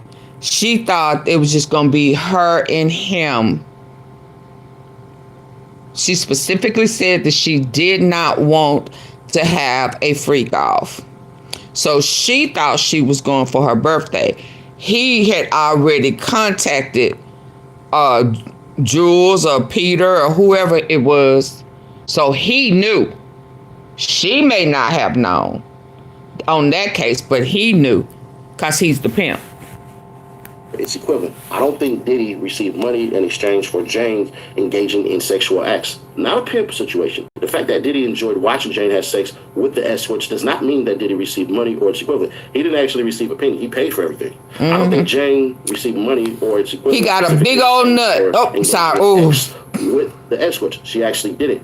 But sorry. They held it over her head, so they're trying to use that as though that's the same thing. This may be a close call because an argument could be made that her rent, he got into it. Okay. Diddy was paying was in exchange for her performance of X acts during the hotel nights. However, the counter argument is that Diddy gave her money and gifts and bought her furniture without any connection to hotel nights. Additionally, Diddy continued to pay her rent while he is in detention, even though Jane was not performing any hotel night X acts. Thus, it is arguable that the Mann Act conviction should be overturned with respect to Jane. Another view, which is unique to me, is the sole purpose of the transportation must be prostitution. Given the language of the statute, any other additional purpose should negate a finding of guilt under the statute. Courts have disagreed with me on this issue of sole purpose, but I think in the purpose case, it should be pursued all the way to SCOTUS.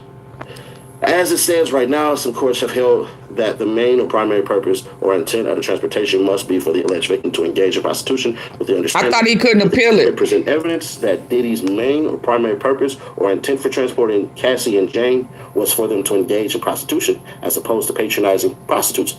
I don't think the government provided such evidence directly or circumstantially. You are free to agree or disagree. And look at you. You're doing everything you can to get your blood pressure in check. And now you have Super Beats Heart Chews by Human on degree. And none of that crap matters. That judge ain't overturning nothing. Nope. Sure not. The judge ain't overturning that damn thing. It sounds good in the appellate courts, and that's where Brian Steele gets his money at. That's where he makes his plays at. But as it stands right now, it's not looking good for Diddy. It looks like they're going to try to file so many motions, and these motions are going to be denied. I don't see very low battery. Very low battery. Y'all better give me those 20 likes. Subramanian is freaking biased because if we're being fair, Diddy should have been released on bond. Oh, hell no. He should have been. He's violent. Because when they're saying, oh, no, he is freaking guilty of transporting prostitutes, where is that violent at? I'm just trying to, somebody got to help me with this big old head scratcher. Where is the violence at? Have you not been, did you not watch Clayton? Clayton said he's seen her uppercut. He's seen her hit her so hard she flew across the room, split her chest open and shit. Where was you? Oh, yeah, I'm going to have to stop watching you because you ain't been paying attention. Also, on top of the violence that we saw, hell, old boy who trying to come up, he said he saw all of that.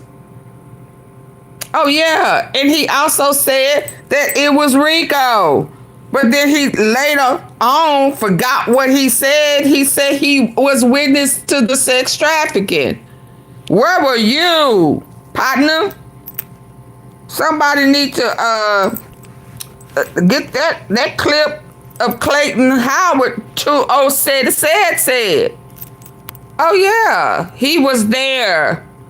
Yeah, she was bruised for the sexual transgression.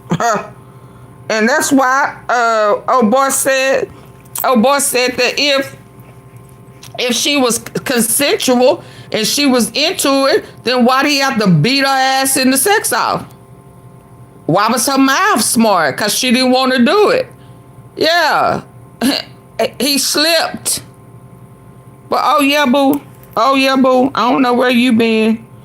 The Clayton,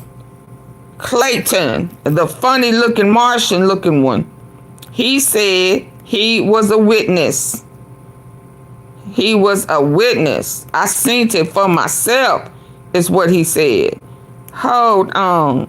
For the ones who wasn't here, give me a 1 if y'all were not here that day I played that clip. Give me a 1 if you did not hear it. I need to see some ones. Or I'm going to assume, but it's hard, others running. Or I'm just going to assume that you saw it. Oh yeah. Oh, he said I know where that's at right off the bat. So, oh yeah, no. I don't know where you was. I thought you was on top of it, but I hadn't seen you in a minute, so maybe you missed it. But somebody need to tag you in it so you can see it, baby, cause now I asked you for a 1 if you didn't see it. Not a one-man RICO. It wasn't a one-man RICO. The other ones were smart enough to take deals. It was not a one-man RICO. Stop playing.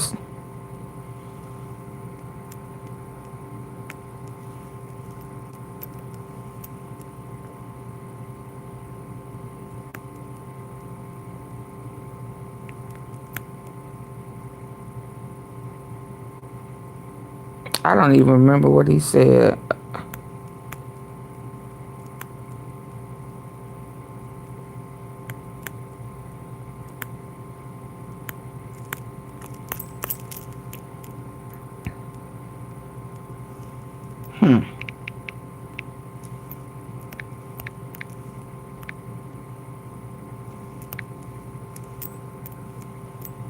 Right. So stop playing a ghost. Okay.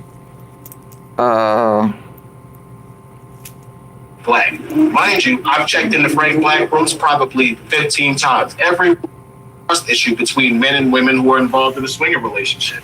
Y'all get someone in your bedroom. Get my likes up. Now, I should not have to get aggressive in my tone. Shouldn't have to tell y'all over and over. Double tap your screen. Please. What time is it? This funny looking. No. He said Diddy tried to arch that back and throw that ass up in the air and arch that back, baby. He said Diddy tried to angle that ass up in the air, baby.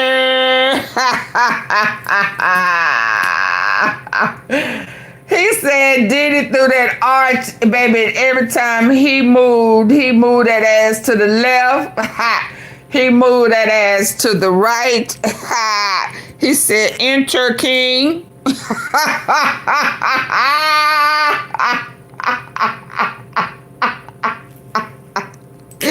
Come on, y'all, get the likes up. Get the likes up.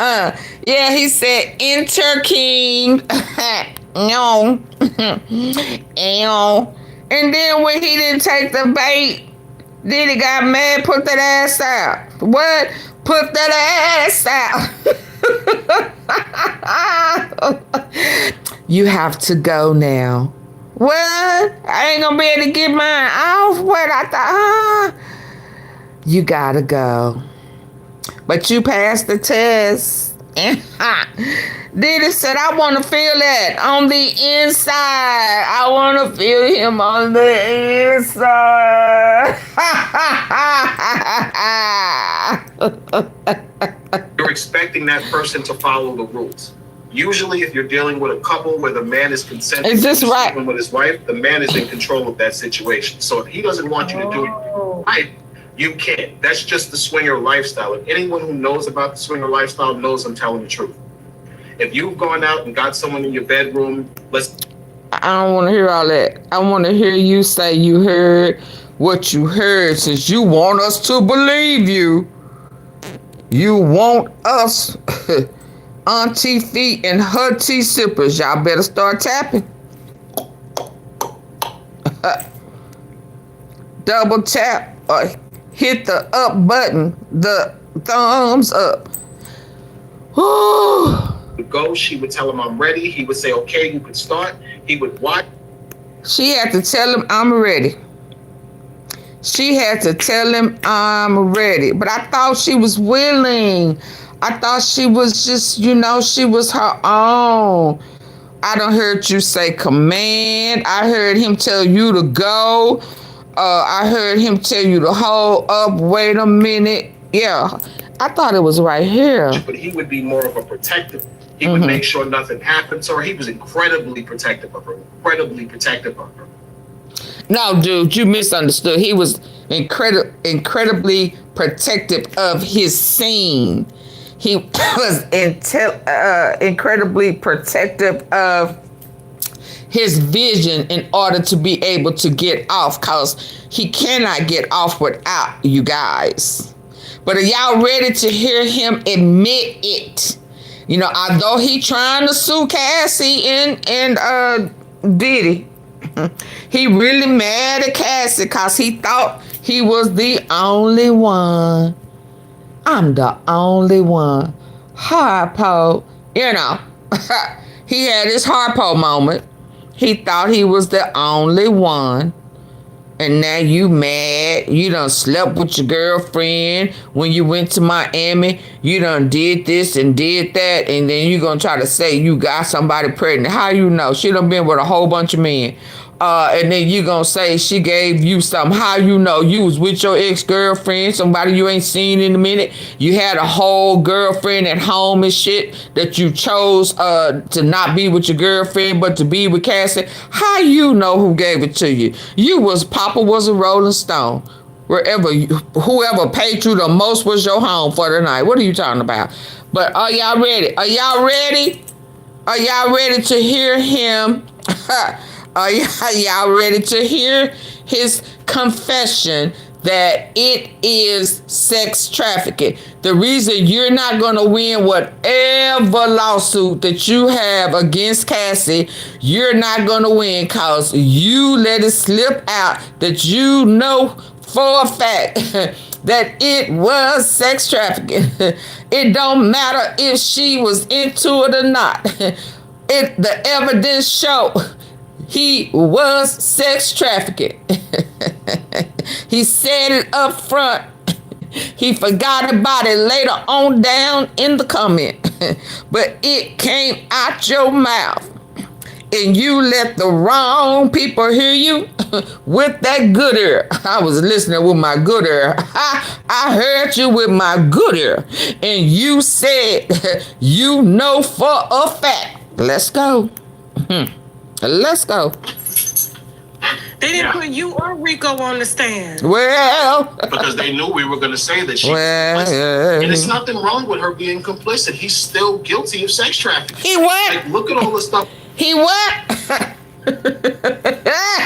said, oh, I think I heard it with my good ear. He said it don't matter because he's still guilty of what? Guilty of what? Guilty of what? What came out your mouth? You fool.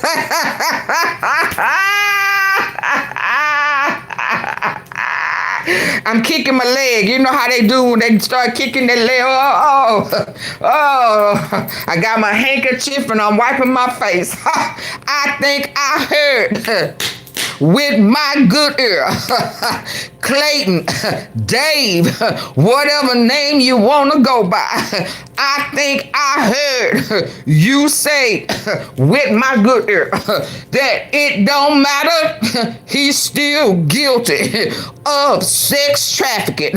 Are y'all ready? Are y'all ready to hear it again with that good ear? One more time, y'all. One more time. One more time. One more time. Make sure he was okay with the fact that she was giving me head. That so he was incredibly protective of her. Woo! Come on. Come on down. They didn't put you or he thought he, and look at him. He looking like he got it. Like he know he got his story together. Like he know he on top of it. Yeah, I mean, you know, I don't know why. You know, he was very protective. Yeah, you were protective of Diddy. You act like you wanted to go and slide that in his buttocks where he thought that you was gonna take that buttocks for the coochie oochie. He said it's dark in here. He'll never know the difference. I'ma throw that ass in the air. Yeah, I'ma move it to the left and move it to the right. And maybe he'll just come slide it right on in. Well, hell, as protective as you are of Diddy, you slipped up and slipped right up in AunTeaFee hand. So shit, he said, well, hell, if you slip it, you might as well slip on up in here. Because they knew we were going to say that she. Here we go, y'all. And it's nothing wrong with her being complicit. He's still guilty of sex trafficking. Look at all the stuff they're exposing. In order to be guilty of sex trafficking, here we go. Rico that they're charging him with, he basically just has to know about it. There we go. have benefited in some way and financed it, which he clearly all did by booking rooms in the name of Frank Black. Mind you, I've checked into Frank Black rooms probably 15 times. He gave us some extra, didn't he? From Miami, LA, New York, I checked in under Frank Black, so I could verify it. Did he just break it? He said, I can verify it. Huh?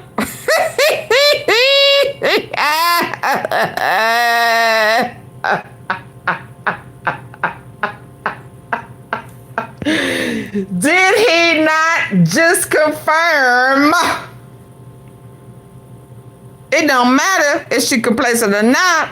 He guilty of it. Ain't that what he said?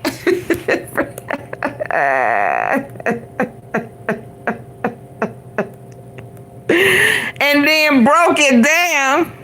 Can we get a witness? They didn't put you or Rico on the stand. No, because they knew we were going to say that she was complicit. And it's nothing wrong with her being complicit. He's still guilty of sex trafficking. Like, look at all the stuff they're exposing. In order to be guilty of sex trafficking and this RICO that they're charging him with, he basically just has to know about it, have benefited in some way, and financed it, which he clearly all did by booking rooms in the name of Frank Black. Mind you, I've checked into Frank Black rooms probably 15 times. Every room I checked into from Miami, LA, New York, I checked into the Frank Black, so I could verify.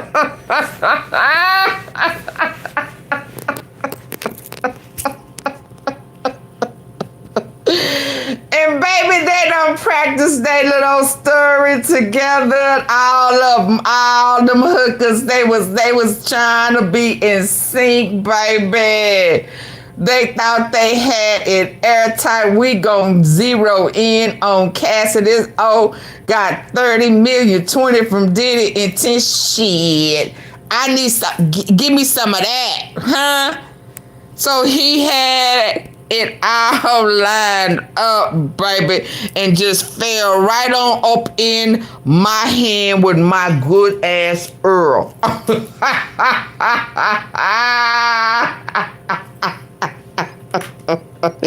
Yeah, look, I got my earpiece right here, boo. I don't have my earpiece in my Earl, so I can hurl.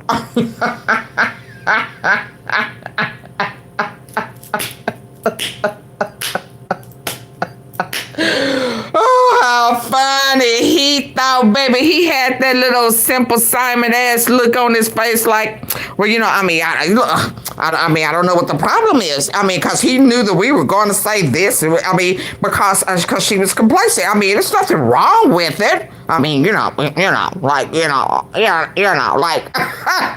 like he really had it. Like, oh my God, it's airtight. He had it. And Tasha K looking at him like she didn't catch it. Girl, I know you called it, Tasha. Baby boom. All the stuff they were exposing. In order to be guilty of sex trafficking, RICO to make sure he was okay with the fact that she was giving me head, baby, please, that she might want to keep having sex. And Cassie was insatiable. Diddy never made her have sex with. He never insinuated, you take some D. So why was he beating her up in front of you? Why was he cracking her chest open and shit? Why was he uppercutting her? Why was her mouth small? Why did she have some? If it was just, she was so in, why did he beat her in front of you, sir? She had to say no. She had to have been reluctant. She had to have did something for him to stop the scene and beat that ass up. And you don't tell us this until a little later on, but I'm trying to get back down here to your confession again.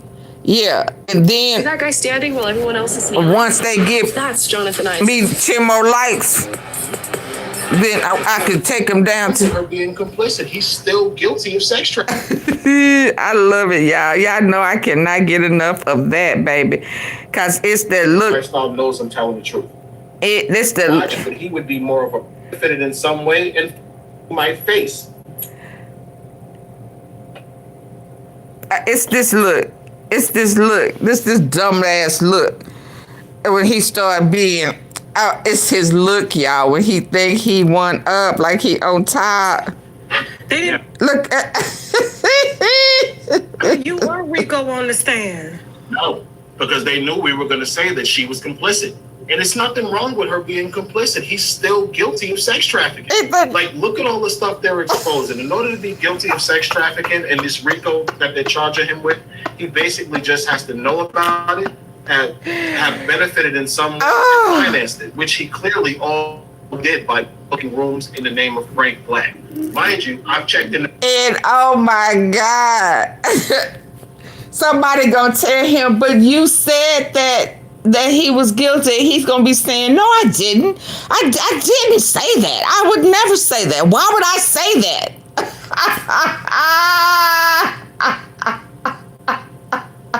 And they gonna be, yes, you did. AunTeaFee heard it. She played that shit over and over and over. Look at your dumb ass. Well, let me. Y'all. Okay, so we done because I asked for 10 more likes so I could get to where he said he cracked that ass up. Cause why would Diddy beat her in front of you while y'all having a sex off unless she was refusing to do something? Then you gonna say you couldn't smell blood. You say she was on her cycle, heavy on her cycle, and you going to Pound Town and you didn't smell that shit. You lying. You lying. I don't care if it's pitch dark in there. You will smell a heavy cycle. You know, if it's the beginning, it's one thing. You said she was heavy. Heavy. But I feel like the feds, as a millionaire, as anybody, you can't solicit they are choosing to have a pimp. Federal witnesses and pay for your retirement as well too. The money. Flip me as a sex worker. Did he never flip? Oh, he did flip you as a sex worker, boy. Shut up. You in denial.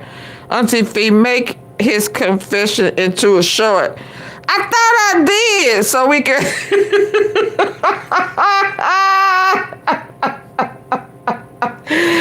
I thought I did, child. I probably didn't mark it right. Let me go back. Let me back that thing up, baby. And let me stop laughing, AunTeaFee. You gotta stop laughing at his dumb ass so that I can.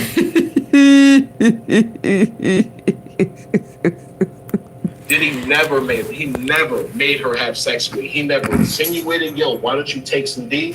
He never said that. She would go, she would tell him I'm ready. He would say, okay, you can start. He would watch, but he would be more of a protector. He would make sure nothing happened to her. He was incredibly protective of her.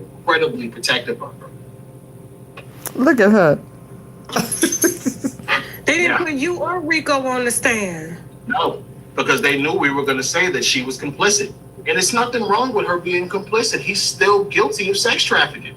Like, look at all the stuff they're exposing. In order to be guilty of sex trafficking and this RICO that they're charging him with, he basically just has to know about it, have benefited in some way, and financed it, which he clearly all did by booking rooms in the name of Frank Black. Mind you, I've checked into Frank Black rooms probably 15 times. Every room I checked into from Miami, LA, New York, I checked in under Frank Black. So I so he went to all the states. I saw him assault her at least 5 times. I can verify that. I got her pregnant. She told me I got her pregnant to my face. Let's see. Oh my God! So he was in California, Miami, and New York. Oh, so you went to all the locations. She was referred of Diddy just to make sure he was okay with the in your bed. They didn't put you or Rico on the stand. No, because they knew we were going to say that she was complicit. And it's nothing wrong with her being complicit. He's still guilty of sex trafficking. Like, look at all the stuff they're exposing. In order to be guilty of sex trafficking and this RICO that they're charging him with, he basically just has to know about it, have benefited in some way, and financed it, which he clearly all did by booking rooms in the name of Frank Black. Mind you, I've checked into Frank Black rooms probably 15 times. Every room I checked into from Miami, LA, New York, I checked in under Frank Black, so I could verify that. The abuse, I physically saw him assault her at least 5 times. I can verify that. I got her pregnant. How can you verify? So why would he physically assault her 5 times in front of you?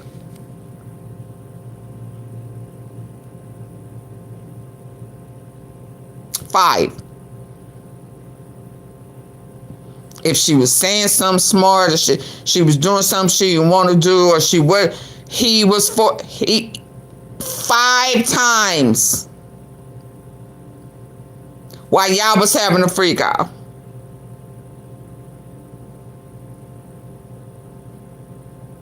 Boy, you look wow. 5 times. Understand? No, because they knew we were going to say that she was complicit. And it's nothing wrong with her being complicit. He's still guilty of sex trafficking. Like, look at all the stuff they're exposing. In order to be guilty of sex trafficking and this RICO that they're charging him with, he basically just has to know about it, have benefited in some way, and financed it, which he clearly all did by booking rooms in the name of Frank Black. Mind you, I've checked into Frank Black rooms probably 15 times. Every room I checked into from Miami, LA, New York, I checked in under Frank Black, so I could verify that. The abuse, I physically saw him assault her at least 5 times. I can verify that. I got her pregnant. She told me I got her pregnant to my face. Let's see. Was that before you knew that there was 23, 24 others? Other than the fact I released that book, and they were afraid that if the defense got to me and they started asking me about Cassie, I was gonna say, yo, listen, no, that didn't happen. He didn't do that. But he beat her 5 times. Why he beat her, sir? Because her mouth was smart. Okay. Why was she? What was she saying smart? What was she not agreeing upon? What was she trying to have her own opinion of? I mean, what? Yeah, you're going to say he had a Tootsie Roll, and so he was saying something to her. He was trying to tell her she was worthless or she can't do nothing right, and she's reminding him, hell, nigga, if you had a reasonable sized piece of meat for me to work with, I wouldn't have to be ucking with these horse meat ass men. Don't come for me. If you can't handle, so you get mad because I remind you why we entertaining, because you don't have nothing, and then you go. He said Diddy tried to compare with him, and he 3 or 4 times larger than him. So they have a Tootsie Roll horse sausage competition. What type of shit?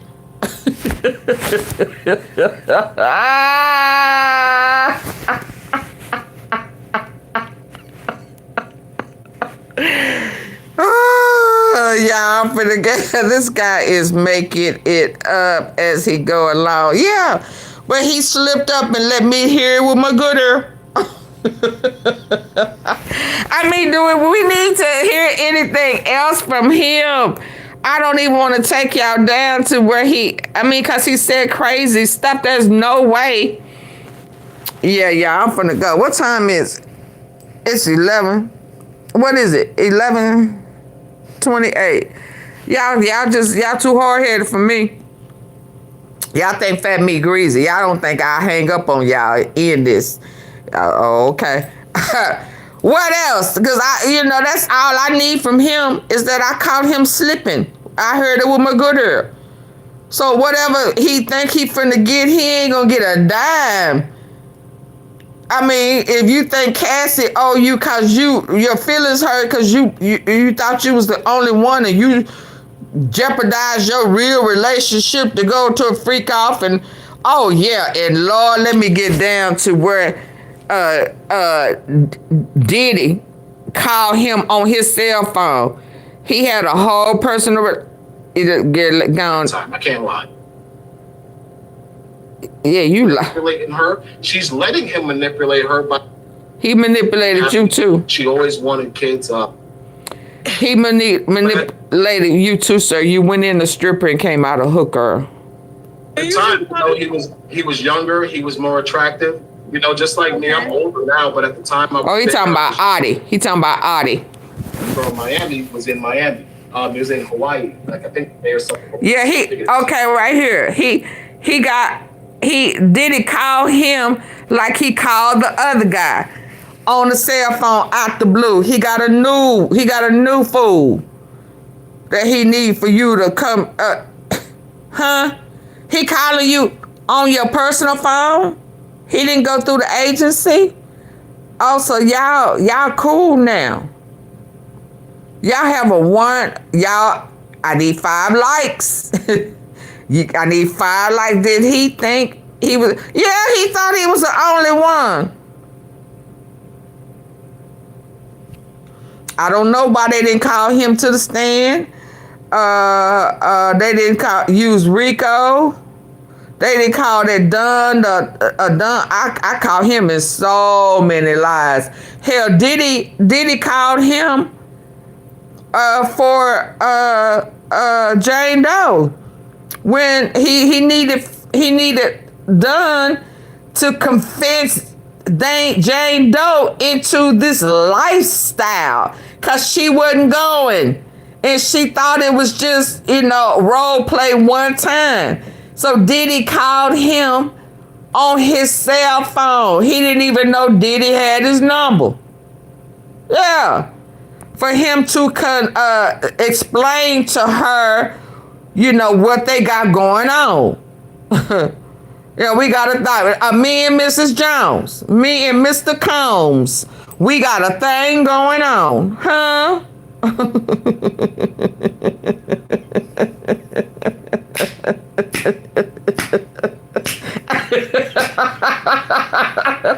He should have been on the stand pressure. What the hell they doing? They had the right. Did he talk to the people? Yeah. Hold on.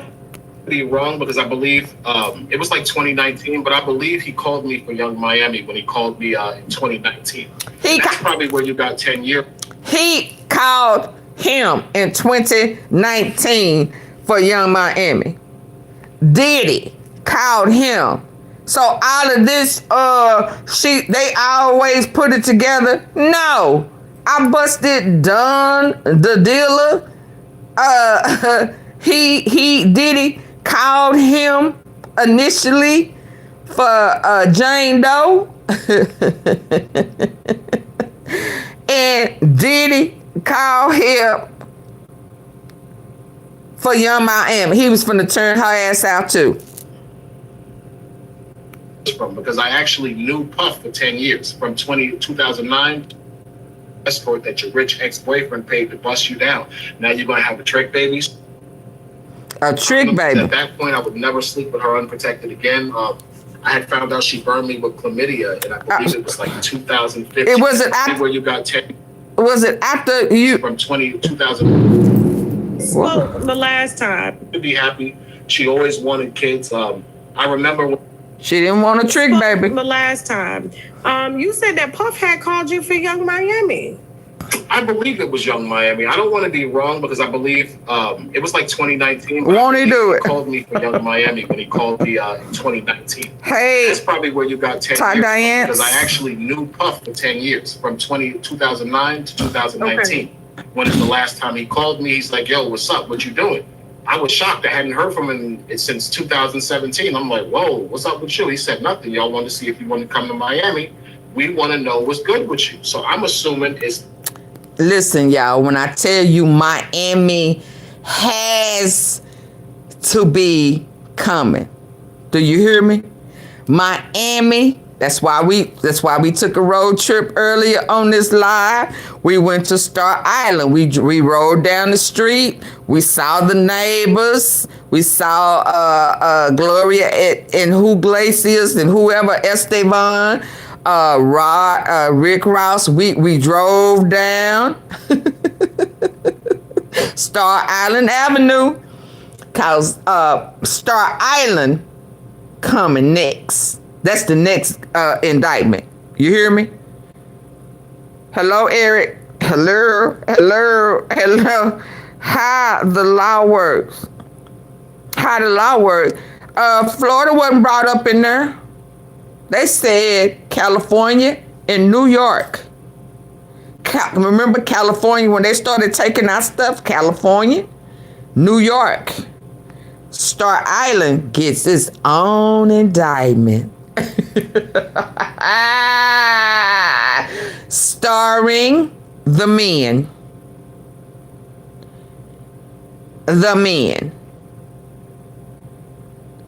He got called as early as 2019 is when he hadn't heard from him, and then he got a personal phone call. Here comes Young Miami. Hello. I think it was around Christmas too, because it was December. So I'm like, yo, I gotta get Christmas gifts. This is free money.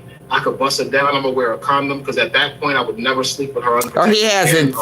He thought it was Cassie. She burned me with chlamydia, and I believe it was like 2015 or 2016. How you know it was her? Do you have a whole girlfriend? So I stopped sleeping with her unprotected. Dude, you have a whole girlfriend who you was cheating on with a whole bunch of women. How in the hell do you know who burned you? And what year did you find out? Did your girl at home get it? Huh? Okay, so when did you do something about it? Did you tell her? Did she get treated? Man, stop lying. Like, I started wearing condoms. I refused to not wear condoms anymore. But I would have still went to sleep with her as long as I wore a condom with spade. I was like, you know what? You could probably handle it. Discussed it, whatever. I get down there. I go meet him in this hotel. I get to the hotel. He's not there with her. He tells me, I got another young lady here. She's nice. You're gonna It's raining men. Go to your room. Go chill. I'll call you later. All right. I was a little disappointed because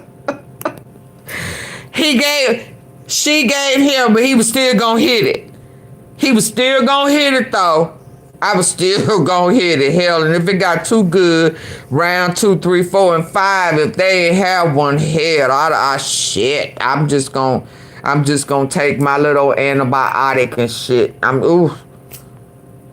thought if it was stinging that much, you wouldn't want to ever up with her. Huh? And he disappointed because it wasn't Cassie. Well, hell, you was a cuckoo for Cocoa Puffs for her too. So you was the punisher. You mad at her because you found out. But are you mad at her or are you mad at Diddy? He the one pimped y'all out. I keep telling y'all, Diddy pimped you and the females. He pimped y'all. It was just a different type of pimping, but he pimped y'all. He pimped y'all. Because he has some type of erectile dysfunction that women can't get him off. Women cannot get him off. He has to see the pallywhacker in order for him to get off. I don't know why y'all don't get that. It always have to be a man around. It don't matter how many times they want it to just be him. Just I'll be your freak out. Hell, I just don't know how a little tissy roll can't get hard. I mean, what is your problem? And why are you working so hard with beating that little thing? I don't get it. I don't get it. And so if y'all want me to be honest about being biased, I'm biased with that. How do you have the nerve to have an attitude and shit, boy? Do you know? Oh my God. Why do you need electroglide or that slip and slide shit? Do you know? I mean, what? You have how many bottles? Oh, for that? I mean, you hitting me. I'm going to say something real flip at the lip, too. Don't be hitting me because you ain't got nothing. You better go find your freezer meat.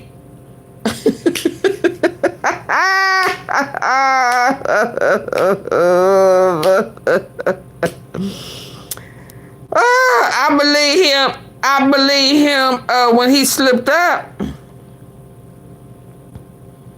I believe him when he slipped up. But I think what I don't believe is that he going too hard at Cassie. He going way too hard at Cassie. So I do think he caught feelings for her. I do believe he thought he was the only one. I'm lost. It seemed like you only believe part of the story. I think he lying. I think some of what he said is true. And I think he trying to sell his book. And I think he trying to sell a lawsuit. But he slipped up in there and tell the truth. I mean, yeah, I believe that when he said that he seen him beat her up 5 times, I believe that. But then he'll turn back down the street, around the corner, and say he was a protector. You know, he was really just a protector. Well, hell, why he have to beat her 5 times if he just a protector? Which one is it? That type of stuff. He'll say certain stuff that I think is the truth, and then when he trying to sell, and he trying to sell his book or trying to blame it on Cassie, then it starts sounding strange. Cause when he slipped and said, Frank Black, I checked into the room, I was here, there, and there, I believe that. But then now you talking about he never forced her, he never did this, he never did that. They are male hookers. They do not want to say the word force. Just like that man that time in Tyree Nichols, he refused to say excessive force. They are going to all refuse to say force. Because then they will be charged with 8. So yeah, I do believe, I believe majority of what he say is not truthful. I think he's selling that book. That's just yeah. Is it the Tootsie Roll or the Bank Roll? I'ma say it's the Tootsie Roll. Because the reality of it is, as a female, come on. I mean, we'll be with a brother who ain't got no money if that sausage is right. I mean, can I keep it real? And hell, if it's real good, it's a whole bunch of people. Hell, he can be a stay-at-home dude and drop you off at work and shit, pick you up and all that type of stuff. So it ain't always the bankroll, cause if the Tootsie Roll is the right jumbo size Tootsie Roll and he know what he doing, hell, shit, he can get away with a whole bunch of stuff with a female. That's just my take. So but he said he saw the Tootsie Roll. He said he saw it, and he understands why they need assistance and why he has to get off on watching somebody satisfy her, because she was a young girl, and he said he 3-4 times bigger than Diddy. He saw it, and he also said Diddy wanted to feel it on the inside. Let me get to that. I always believe your eyes and your ear. Yeah, that's why I was able to pick out when he slipped up. Yeah, I want you to hear this. I want you to tell me if you believe this, though. But I do know he's trying to sell his book, and I do know he mad at Cassie, and I do know he wants some of that money. But I also believe Rico. I believe Rico out of the male hookers. Rico, I believe more than any of them, because he has integrity. He said that this fool right here, should not be trying to sue because they got paid for their services. That's what Rico, and he flying, and he said no, he don't think that they should be trying to sue because they got paid for their service and they enjoyed themselves. Yeah, so I believe him. But hold on, what you say? At that stage in my life, I didn't really believe in just sleeping with completely random women anymore. So he lying. Gross. And now it's completely gross. I had an ex-girlfriend who lived in Miami at the time, so I called her up. We went to dinner. I ended up spending the night with her. Totally forgot about Puff. Woke up the next morning, look at my phone. I got a million texts from this guy like, yo, you played yourself. I fool you here. Where you at? I'm like, oh, shit. Puff is mad at me. Okay. I call him up. He's like, they friends now. I said, all right. I go up to the room. I said, listen, I was with my ex. I show him a picture. He's like, yo, she's nice. You want to stay? I'll pay her. I'm like, dude, no, you're not taking my girl. Absolutely not, dude. Absolutely not. I ain't dumb. That's Puff Daddy. You know, I could have the biggest penis in the world. She would have been gone. She would have been gone. The big penis can wait. The only thing that get around big penis is big pockets. And she would have been going. I knew. I'm like, no thanks, Puff. No thanks. He tells me, he's like, yo, you know, she's in Miami, his girl in Miami on a photo shoot. And I was like, who is that? So when I looked at my phone and I tried to figure out what was going on, I saw that this girl, Miami, was in Miami. It was in Hawaii. Like, I think they were something before, so I figured it's her. Damn. There was one sex worker, he did an interview. He ended up, I guess, trying to kill Trump. Did you see that interview with that sex worker? I didn't know. Yes, I did. Yeah, he said that he got paid $5 million because he contracted herpes. And this is who he trying to get his money off of. He saw Jonathan Oddie. Jonathan Oddie got paid. So now he coming with these VDs and shit. That's where he this is where he piggyback. Okay, so y'all, here's another time I caught him in a lie. Okay? I caught him. He got caught slipping again. Watch his mouth, cause when she's talking about Jonathan Oddie, and she's finna say that he got paid that $5 million, right? Cause he said Diddy gave him herpes. Okay, y'all listening? He doing it Oddie. Yeah, he doing it Oddie. She said,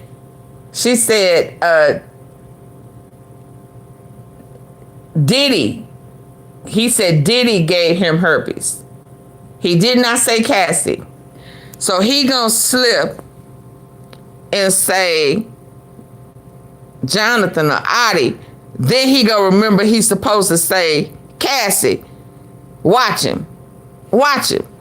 Cause everything is supposed to be on Cassie, not Diddy. Cause Diddy got his number. So him and Diddy kind of cool now, right? Okay, hold on. He know who Oddie is. In Miami on a photo shoot.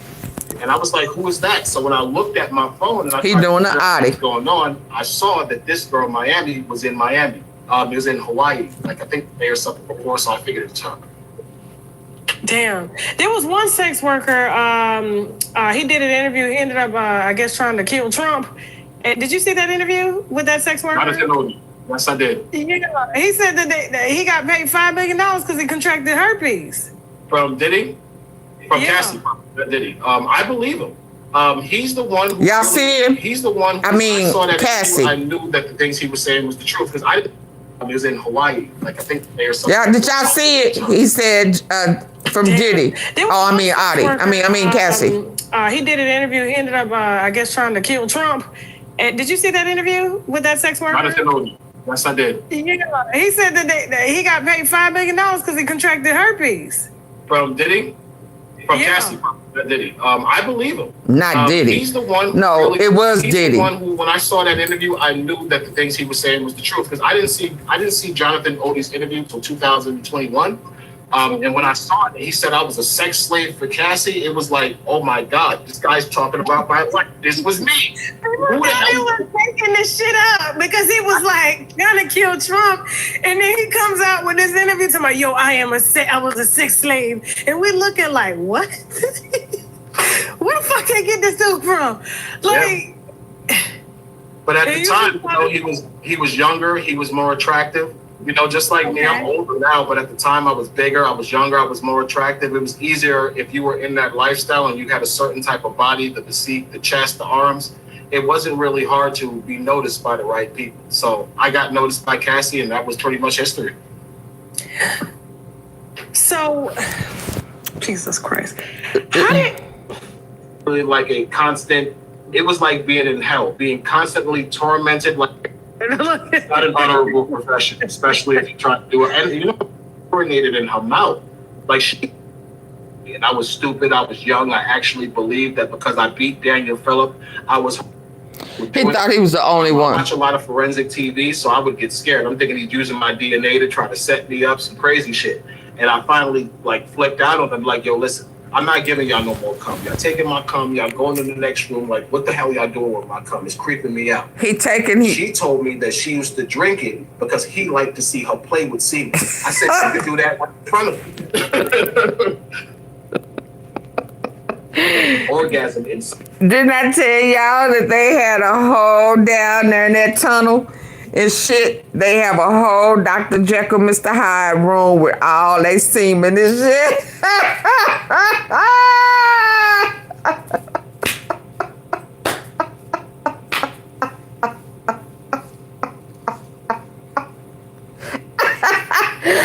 Diddy done collected they semen, they what I call it, they glaze icing.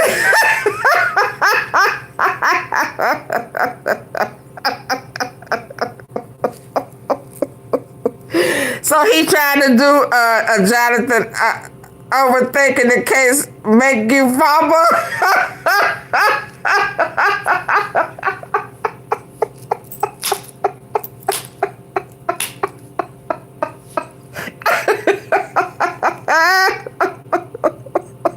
And I was listening with my good ear. Oh yeah, he stumbled and fumbled all over that Diddy.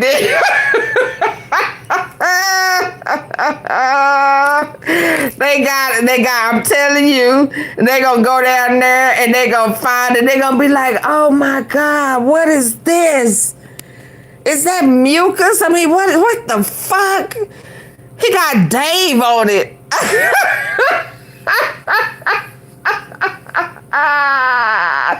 Mad scientists and shit. I'm telling you, they probably got babies all over the place, baby. Baby, they got... Oh, I can't. Oh, my God. Then they stopped asking me because she just started telling me, you know, like, come in. And I was stupid. I was young. I actually believed that because I beat Daniel Phillip, I was her only boy toy. So I thought the pussy was clean. And I'm just slaying it. Every time she's telling me, I'm straight making deposits. Why would they collect your semen? I didn't know. I thought it was weird. I complained for a few months until finally, I want to say it was maybe... Oh, my God. Who are these... doing it?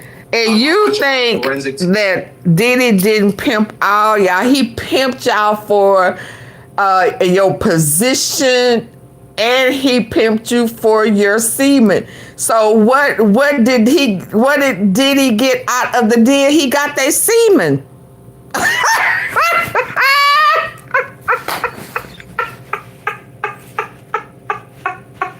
Well, it says that if it's not money, something that is in exchange or is equal, it's they semen. He he got their semen in exchange. That was he didn't need their money. He needed that semen. Don't move. Leave it right here. You can go ahead and take a bath. You can take a shower. Go on in there. You can go and clean up. Just don't touch it. Don't touch.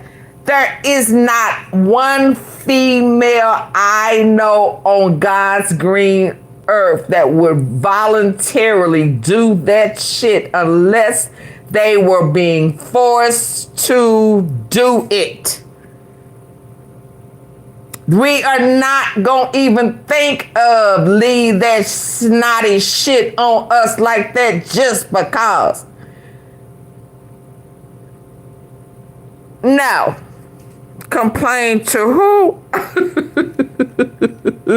me, so I would get scared. I'm thinking he's using my DNA to try to set me up some crazy shit. You got babies out there. Like flipped out on them, like, yo, listen, I'm not giving y'all no more cum. Y'all taking my cum, y'all going to the next room. Like, what the hell y'all doing with my cum? It's creeping me out. She told me that she used to drink it because he liked to see her play with semen. I said, you could do that right in front of me. Drink it. Yeah. But she told me that encounter, she would never ask me again. I said, okay. And she never asked me again. Instead, she started asking me to come inside of her. And I was foolish. I did. I don't believe him, y'all. I don't believe that. I don't know no man who has a woman at home that's just going to voluntarily, cause she asked you to release in her. Where I worried about no. Come on now. Cause you didn't wanna leave it on her. So I just left it in her. No.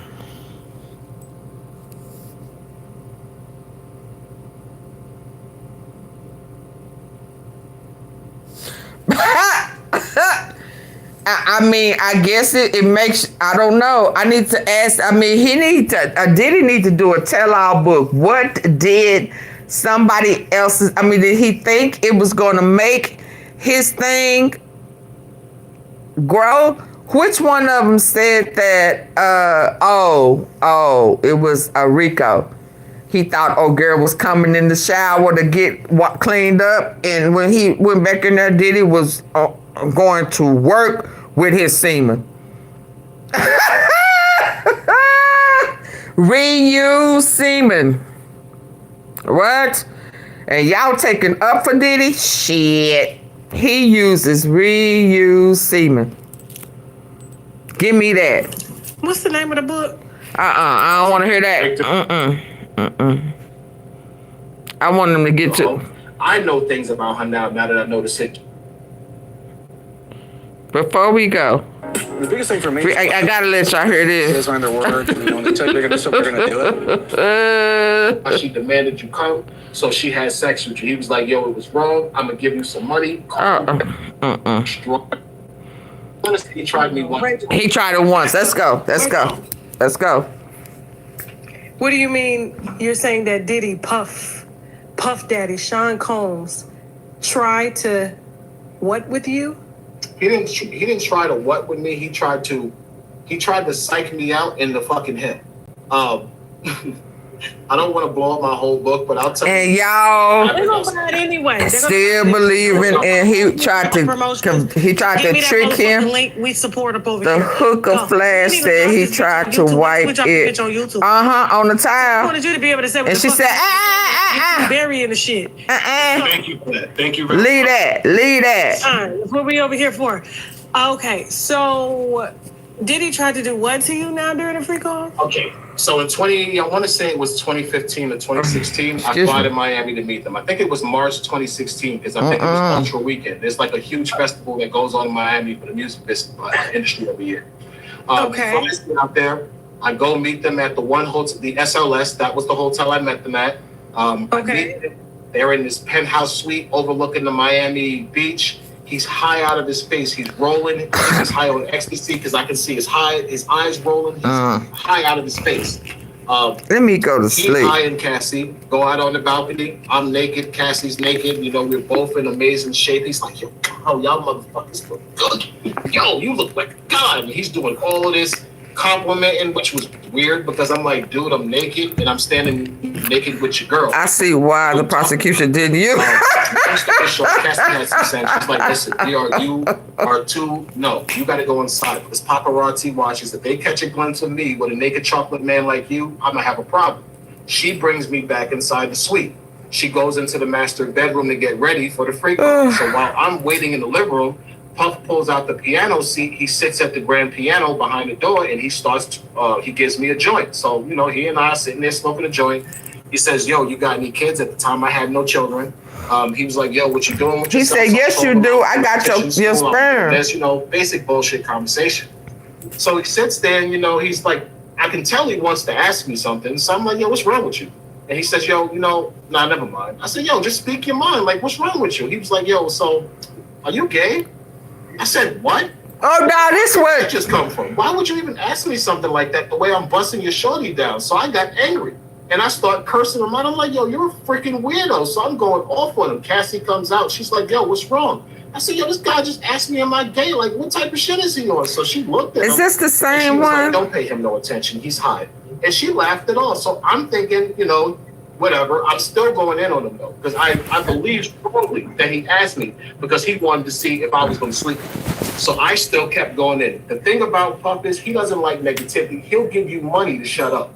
So I'm going in on him like, yo, what's wrong with you? You gay or something? Why are you asking me? Money grab. I never gave you no sign I'm gay, dude. You don't catch me looking at you. I damn sure don't want to see your penis. I'm going in on him. He goes in the room. He comes out with a wad of money, throws it at me. Shut up about that shit. Okay, I shut up. You know, it don't take too much to get me to shut up. You pay me.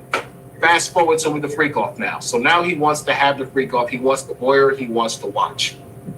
He tells me and Cassie to go in the bedroom. He commands her to lay on the bed. He what? Right there. You hear the word command pressure? He commands. But see, this is why when you ask me, do he lie? Yeah, he lies. Because early on up there, he said, oh, he never is. She's always and you know, she's always complicit and Now you're saying he commanding. He commands her to do this. He finna tell you what to do. Yeah. Directs me to stand off to the corner and masturbate while we have the baby on and watch, because that was the setup. The freak-offs would be in stages. The first stage would be like a soft foreplay where she and I was sit back and masturbate. Excuse me, I'm gonna go to sleep. Kind of build up the passion and the heat of the situation. The next phase would be her giving me. No, I believe what makes sense. I believe what makes sense. I believe what makes sense. I don't believe that she was always. And what he said, he come on. If you gonna say that she was always willing, he never forced her, then don't come later and tell me that he commanded her. So it's not that I want to hear what I want to hear. I just hear when you switch it up. That was a switch up. I mean, because earlier when he slipped up there and told us that it don't matter if she's complicit or not, hell, he still was guilty of sex trafficking. He was saying that Diddy didn't force her, he didn't direct her, he didn't da-da-da-da-da. So which one is it? Did he command? Did he instruct you? What? Which one is it? No.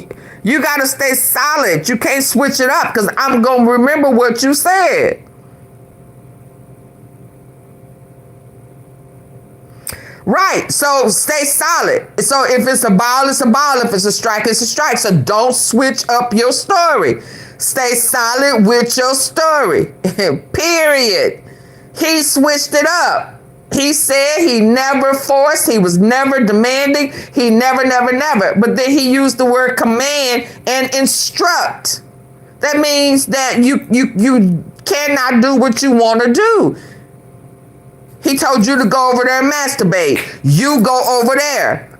Okay, but what if I want to stay here? You go over there. And then that's when he would probably see him beating her ass. Because why else would he be putting hands, feet, and toes on her at a freak off? Yeah, so he commands. That's the word he used. No, he changed it up, not me. At the touching, that's when he would allow us to touch. When he would allow. Usually be Hold on. So he don't use, in this situation, he don't use command, instructed, and allow. But earlier, he said it wasn't none of that. So what am I supposed to do? Act like I didn't hear him switch it up? So which one is it? Was she free to do what she wanted to do? Oh, did he command, instruct, and allow? Shit. It ain't me. It's him. So it ain't a strike and a ball when he switch it up. Sometimes you got to let him walk.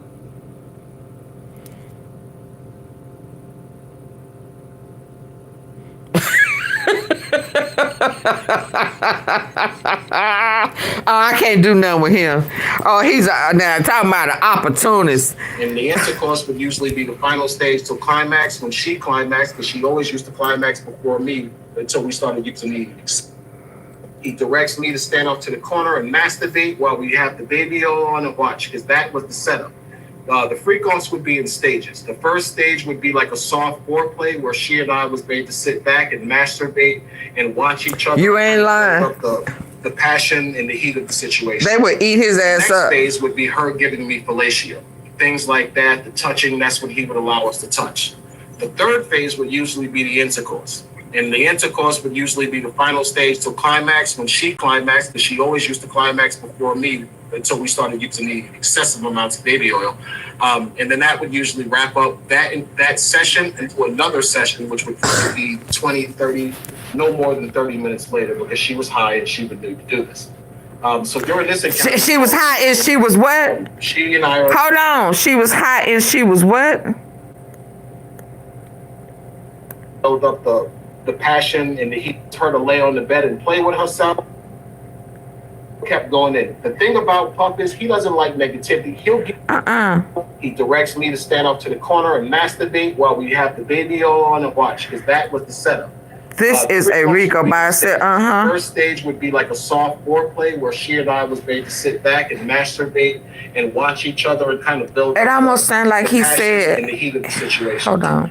The next phase would be her giving me fellatio. Things like that, the touching, that session into another session, which would probably be 20, 30, no more than 30 minutes later, because she was high and she would need to do this. So and she was high and she would what? Did he say made to do this? So she was high and she what? She and I are in stage one. He's watching. I can see him watching me through the corner of his eyes, and you know it feels. Would usually be the final stage till climax. When she climaxed, because she always used to climax before me until we started using the excessive amounts of baby oil. And then that would usually wrap up that session into another session, which would probably be 20, 30, no more than 30 minutes later, because she was high and she would need to do this. So during this encounter, he calls me in the room. She would need to do this. Stage one. He's watching me. I can see him watching me through the corner of his eyes, and you know it feels weird, but I'm trying not to pay attention to him. I'm focused on a woman. She looks great. It's not hard to stay focused on her. All of a sudden, he jumps up and he starts to act like he's going to eat a vagina, which he never did. Never. It had been. This was 2015, I think it was. I saw him for 6 years. I never saw him eat a vagina. But this day, he gets up and he buries his face in her vagina. Eating a vagina. But now here's the thing. While he's doing it, he busted in her? No, I didn't yet. No, we hadn't had sex yet. Yes, y'all did. He tells me to keep masturbating so she can watch. I say no problem. So now I'm watching her masturbate, but he's eating out her vagina, shifting his anus in my view. So it's distracting me because I can't see her vagina. I can see his anus. So I'm like, what the hell is this? So He's kind of uncomfortable, Roz. That even the TV said, I don't know. we deserve. The way he laughing, he looked like he. Okay, go ahead. So I see him gets up and he buries his face in her vagina, eating a vagina. But now here's the thing. While he's doing it, he busted in her? No, I didn't yet. No, we hadn't had sex yet. I could have sworn he said that he had already had sex with her. I could have sworn he said she came before he did. Didn't he not say that? Did he not say she came before he did? Because she was high and she needed to do this. Didn't he say that? I mean, didn't he say that? Listen, man, I know it's like, oh, hell. I know it's late, lights and shit going off by itself. Tablets is shut down, phone. But I do know he said that. But for the sake of argument, I'ma keep going. This was the second session. But he had already busted a nut in her. Cause she came first. So now he just said that they had not had intercourse. He lied. Well, hold on. Vagina. But this would be the intercourse. And the intercourse would usually be the final stage to climax. When she climaxed, but she always used to climax before me until we started using the excessive amounts of baby oil. And then that would usually wrap up that session into another session, which would probably be 20, 30, no more than 30 minutes later, because she was high and she would need to do this. So during this encounter, he calls me in the room. She and I are in stage one. He's watching me. I can see. Are they in stage one? Of his eyes, and you know it feels weird, but I'm trying not to pay attention to him. I'm focusing on. He lied. She looks great. It's not hard to stay focused on her. All of a sudden, he jumps up and he starts to act like he's going to eat a vagina, which he never did. Never. It had been. This was 2015, I think it was. I saw him for 6 years. I never saw him eat a vagina. But this day, he gets up and he buries his face in her vagina. Eating a vagina. But now here's the thing. While he's doing it, he busted in her? No, I didn't yet. No, we hadn't had sex yet. You lying. But while he's doing it, he tells me to keep masturbating so she can watch. Okay, no problem. So now I'm watching her masturbating. But he's eating out her vagina, shifting his anus in my view. So it's distracting me because I can't see her vagina. I can see his anus. So I'm like, what the hell is this? I'm gonna let you finish your spin. Yeah, so he like this. Okay. Setting ass need to see this. I see what he's doing, and at first I didn't realize what he was doing. I just got annoyed, so I moved to another side of the bed. I believe I moved to the right, just so I would be at an angle to see past him. He waits maybe 2 seconds. He scoots his ass back in front of my view. I'm like, what the hell is this guy doing? So I'm getting mad. I'm like, what is this guy doing? So I moved back to the left side of the bed. Sure enough, a couple of seconds later, he does it again. Finally, I said, yo, what's wrong with you, man? You blocking my view with your ass. Can you stop? And he was like, oh, I'm sorry. He got up. Puffy let him talk to him like that. Start his voyeurism again, watching. And so Puffy never, he gives him money one time when he was mad that night.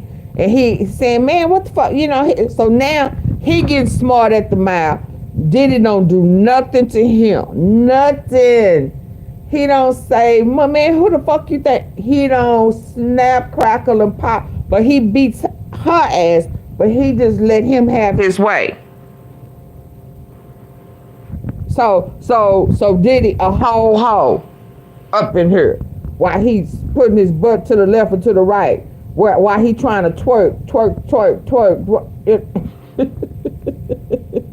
We can go ahead. She says, can I get some dick? He says, yeah. So I jump on her to go have sex with her. She and I start to get involved in the sexual encounter. He says, stop. Let us talk for a second. So now I have to leave the room. That's the order for me to leave the room. Okay. A couple of seconds later, he does it again. Finally, I said, yo, what's wrong with you, man? You blocking my view with your ass. Can you stop? And he was like, oh, I'm sorry. He got up. He gets back in the seat like he's going to start his voyeurism again, watching. And he tells us we can go ahead. She says, can I get some dick? He says, yeah. So I jump on her to go ahead. So she can't get none without him. I mean, she have to wait. So he hops up after he don't put his ass, he don't arch his back and threw that ass up in the air. Oh, boy didn't take none. You ask him, man, what the fuck you doing? What is this? What? And he's like, oh, I'm sorry. I'm sorry. Let me go back over in my corner and play with myself.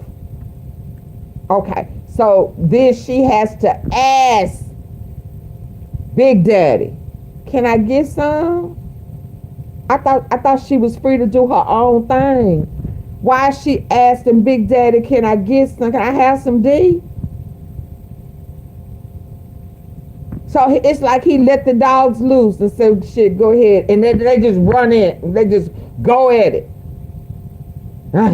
They in it.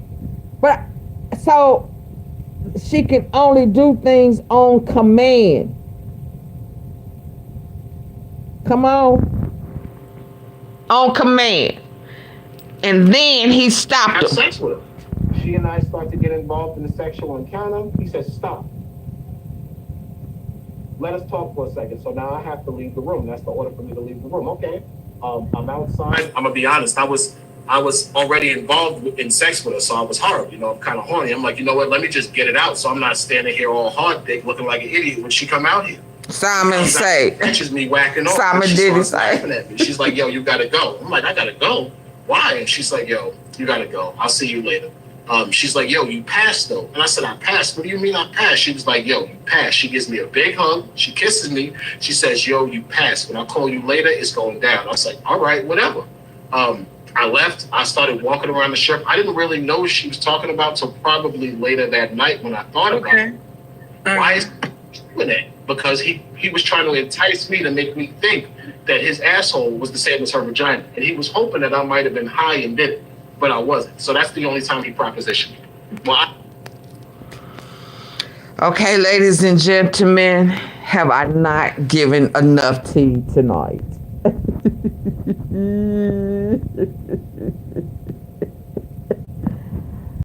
Yeah, if they had more than enough, why they didn't utilize the hookers? I mean, yeah, they would have a-holes all up in them, but they would at least they would have known that Cassie and Jane were not the only ones who were initiating these freak-offs. Hell, he called Don the dealer first for him to explain to her what they had going on. Because whatever he was trying to say, he wasn't making it make sense. So he personally called him. So they had, what it sounded like for real is that the Cowboys and Angels were all these workers, because even when they try to act like they didn't know who it was, Jules had already gave them the heads up on who it was and what it was about. So they had talked about it before. So it also sounds like that Diddy was involved with doing business with them, because they all are, you know, what they do. Hell, Rico has his own review mail show, him and the plumber in Vegas.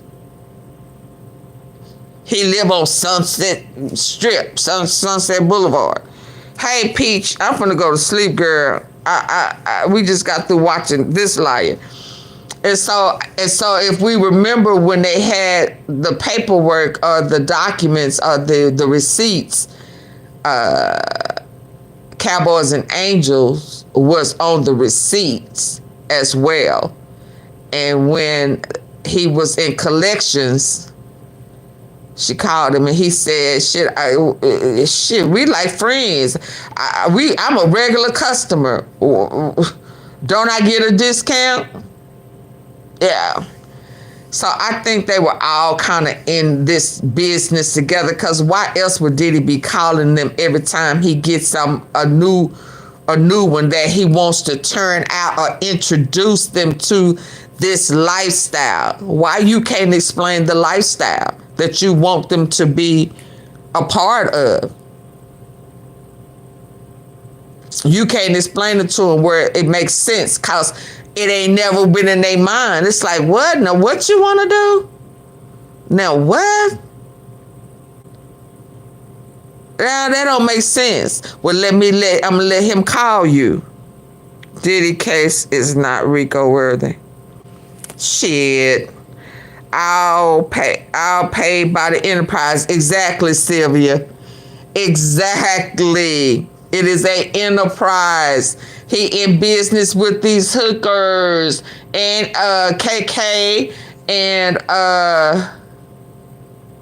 yeah, it damn sure is an enterprise. I don't know what you think an enterprise is. Look up a definition of enterprise. You thinking a mob. It don't necessarily have to be a mob. It is human trafficking. And baby, there is more to this human trafficking than, yeah.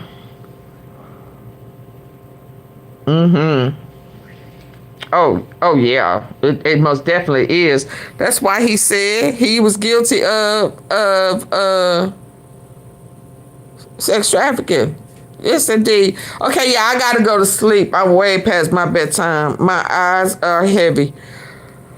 Y'all have a good night. Oh, Diddy is one nasty.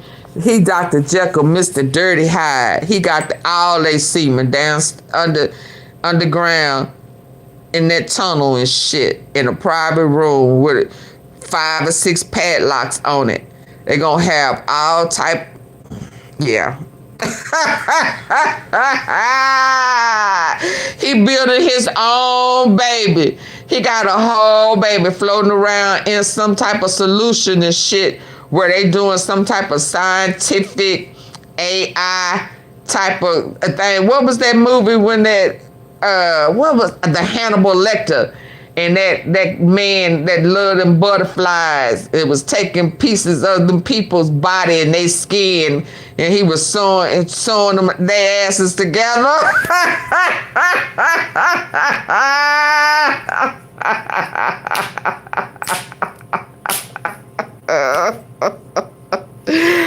He a Hannibal Lecter, Diddy Lecter. A whole semen.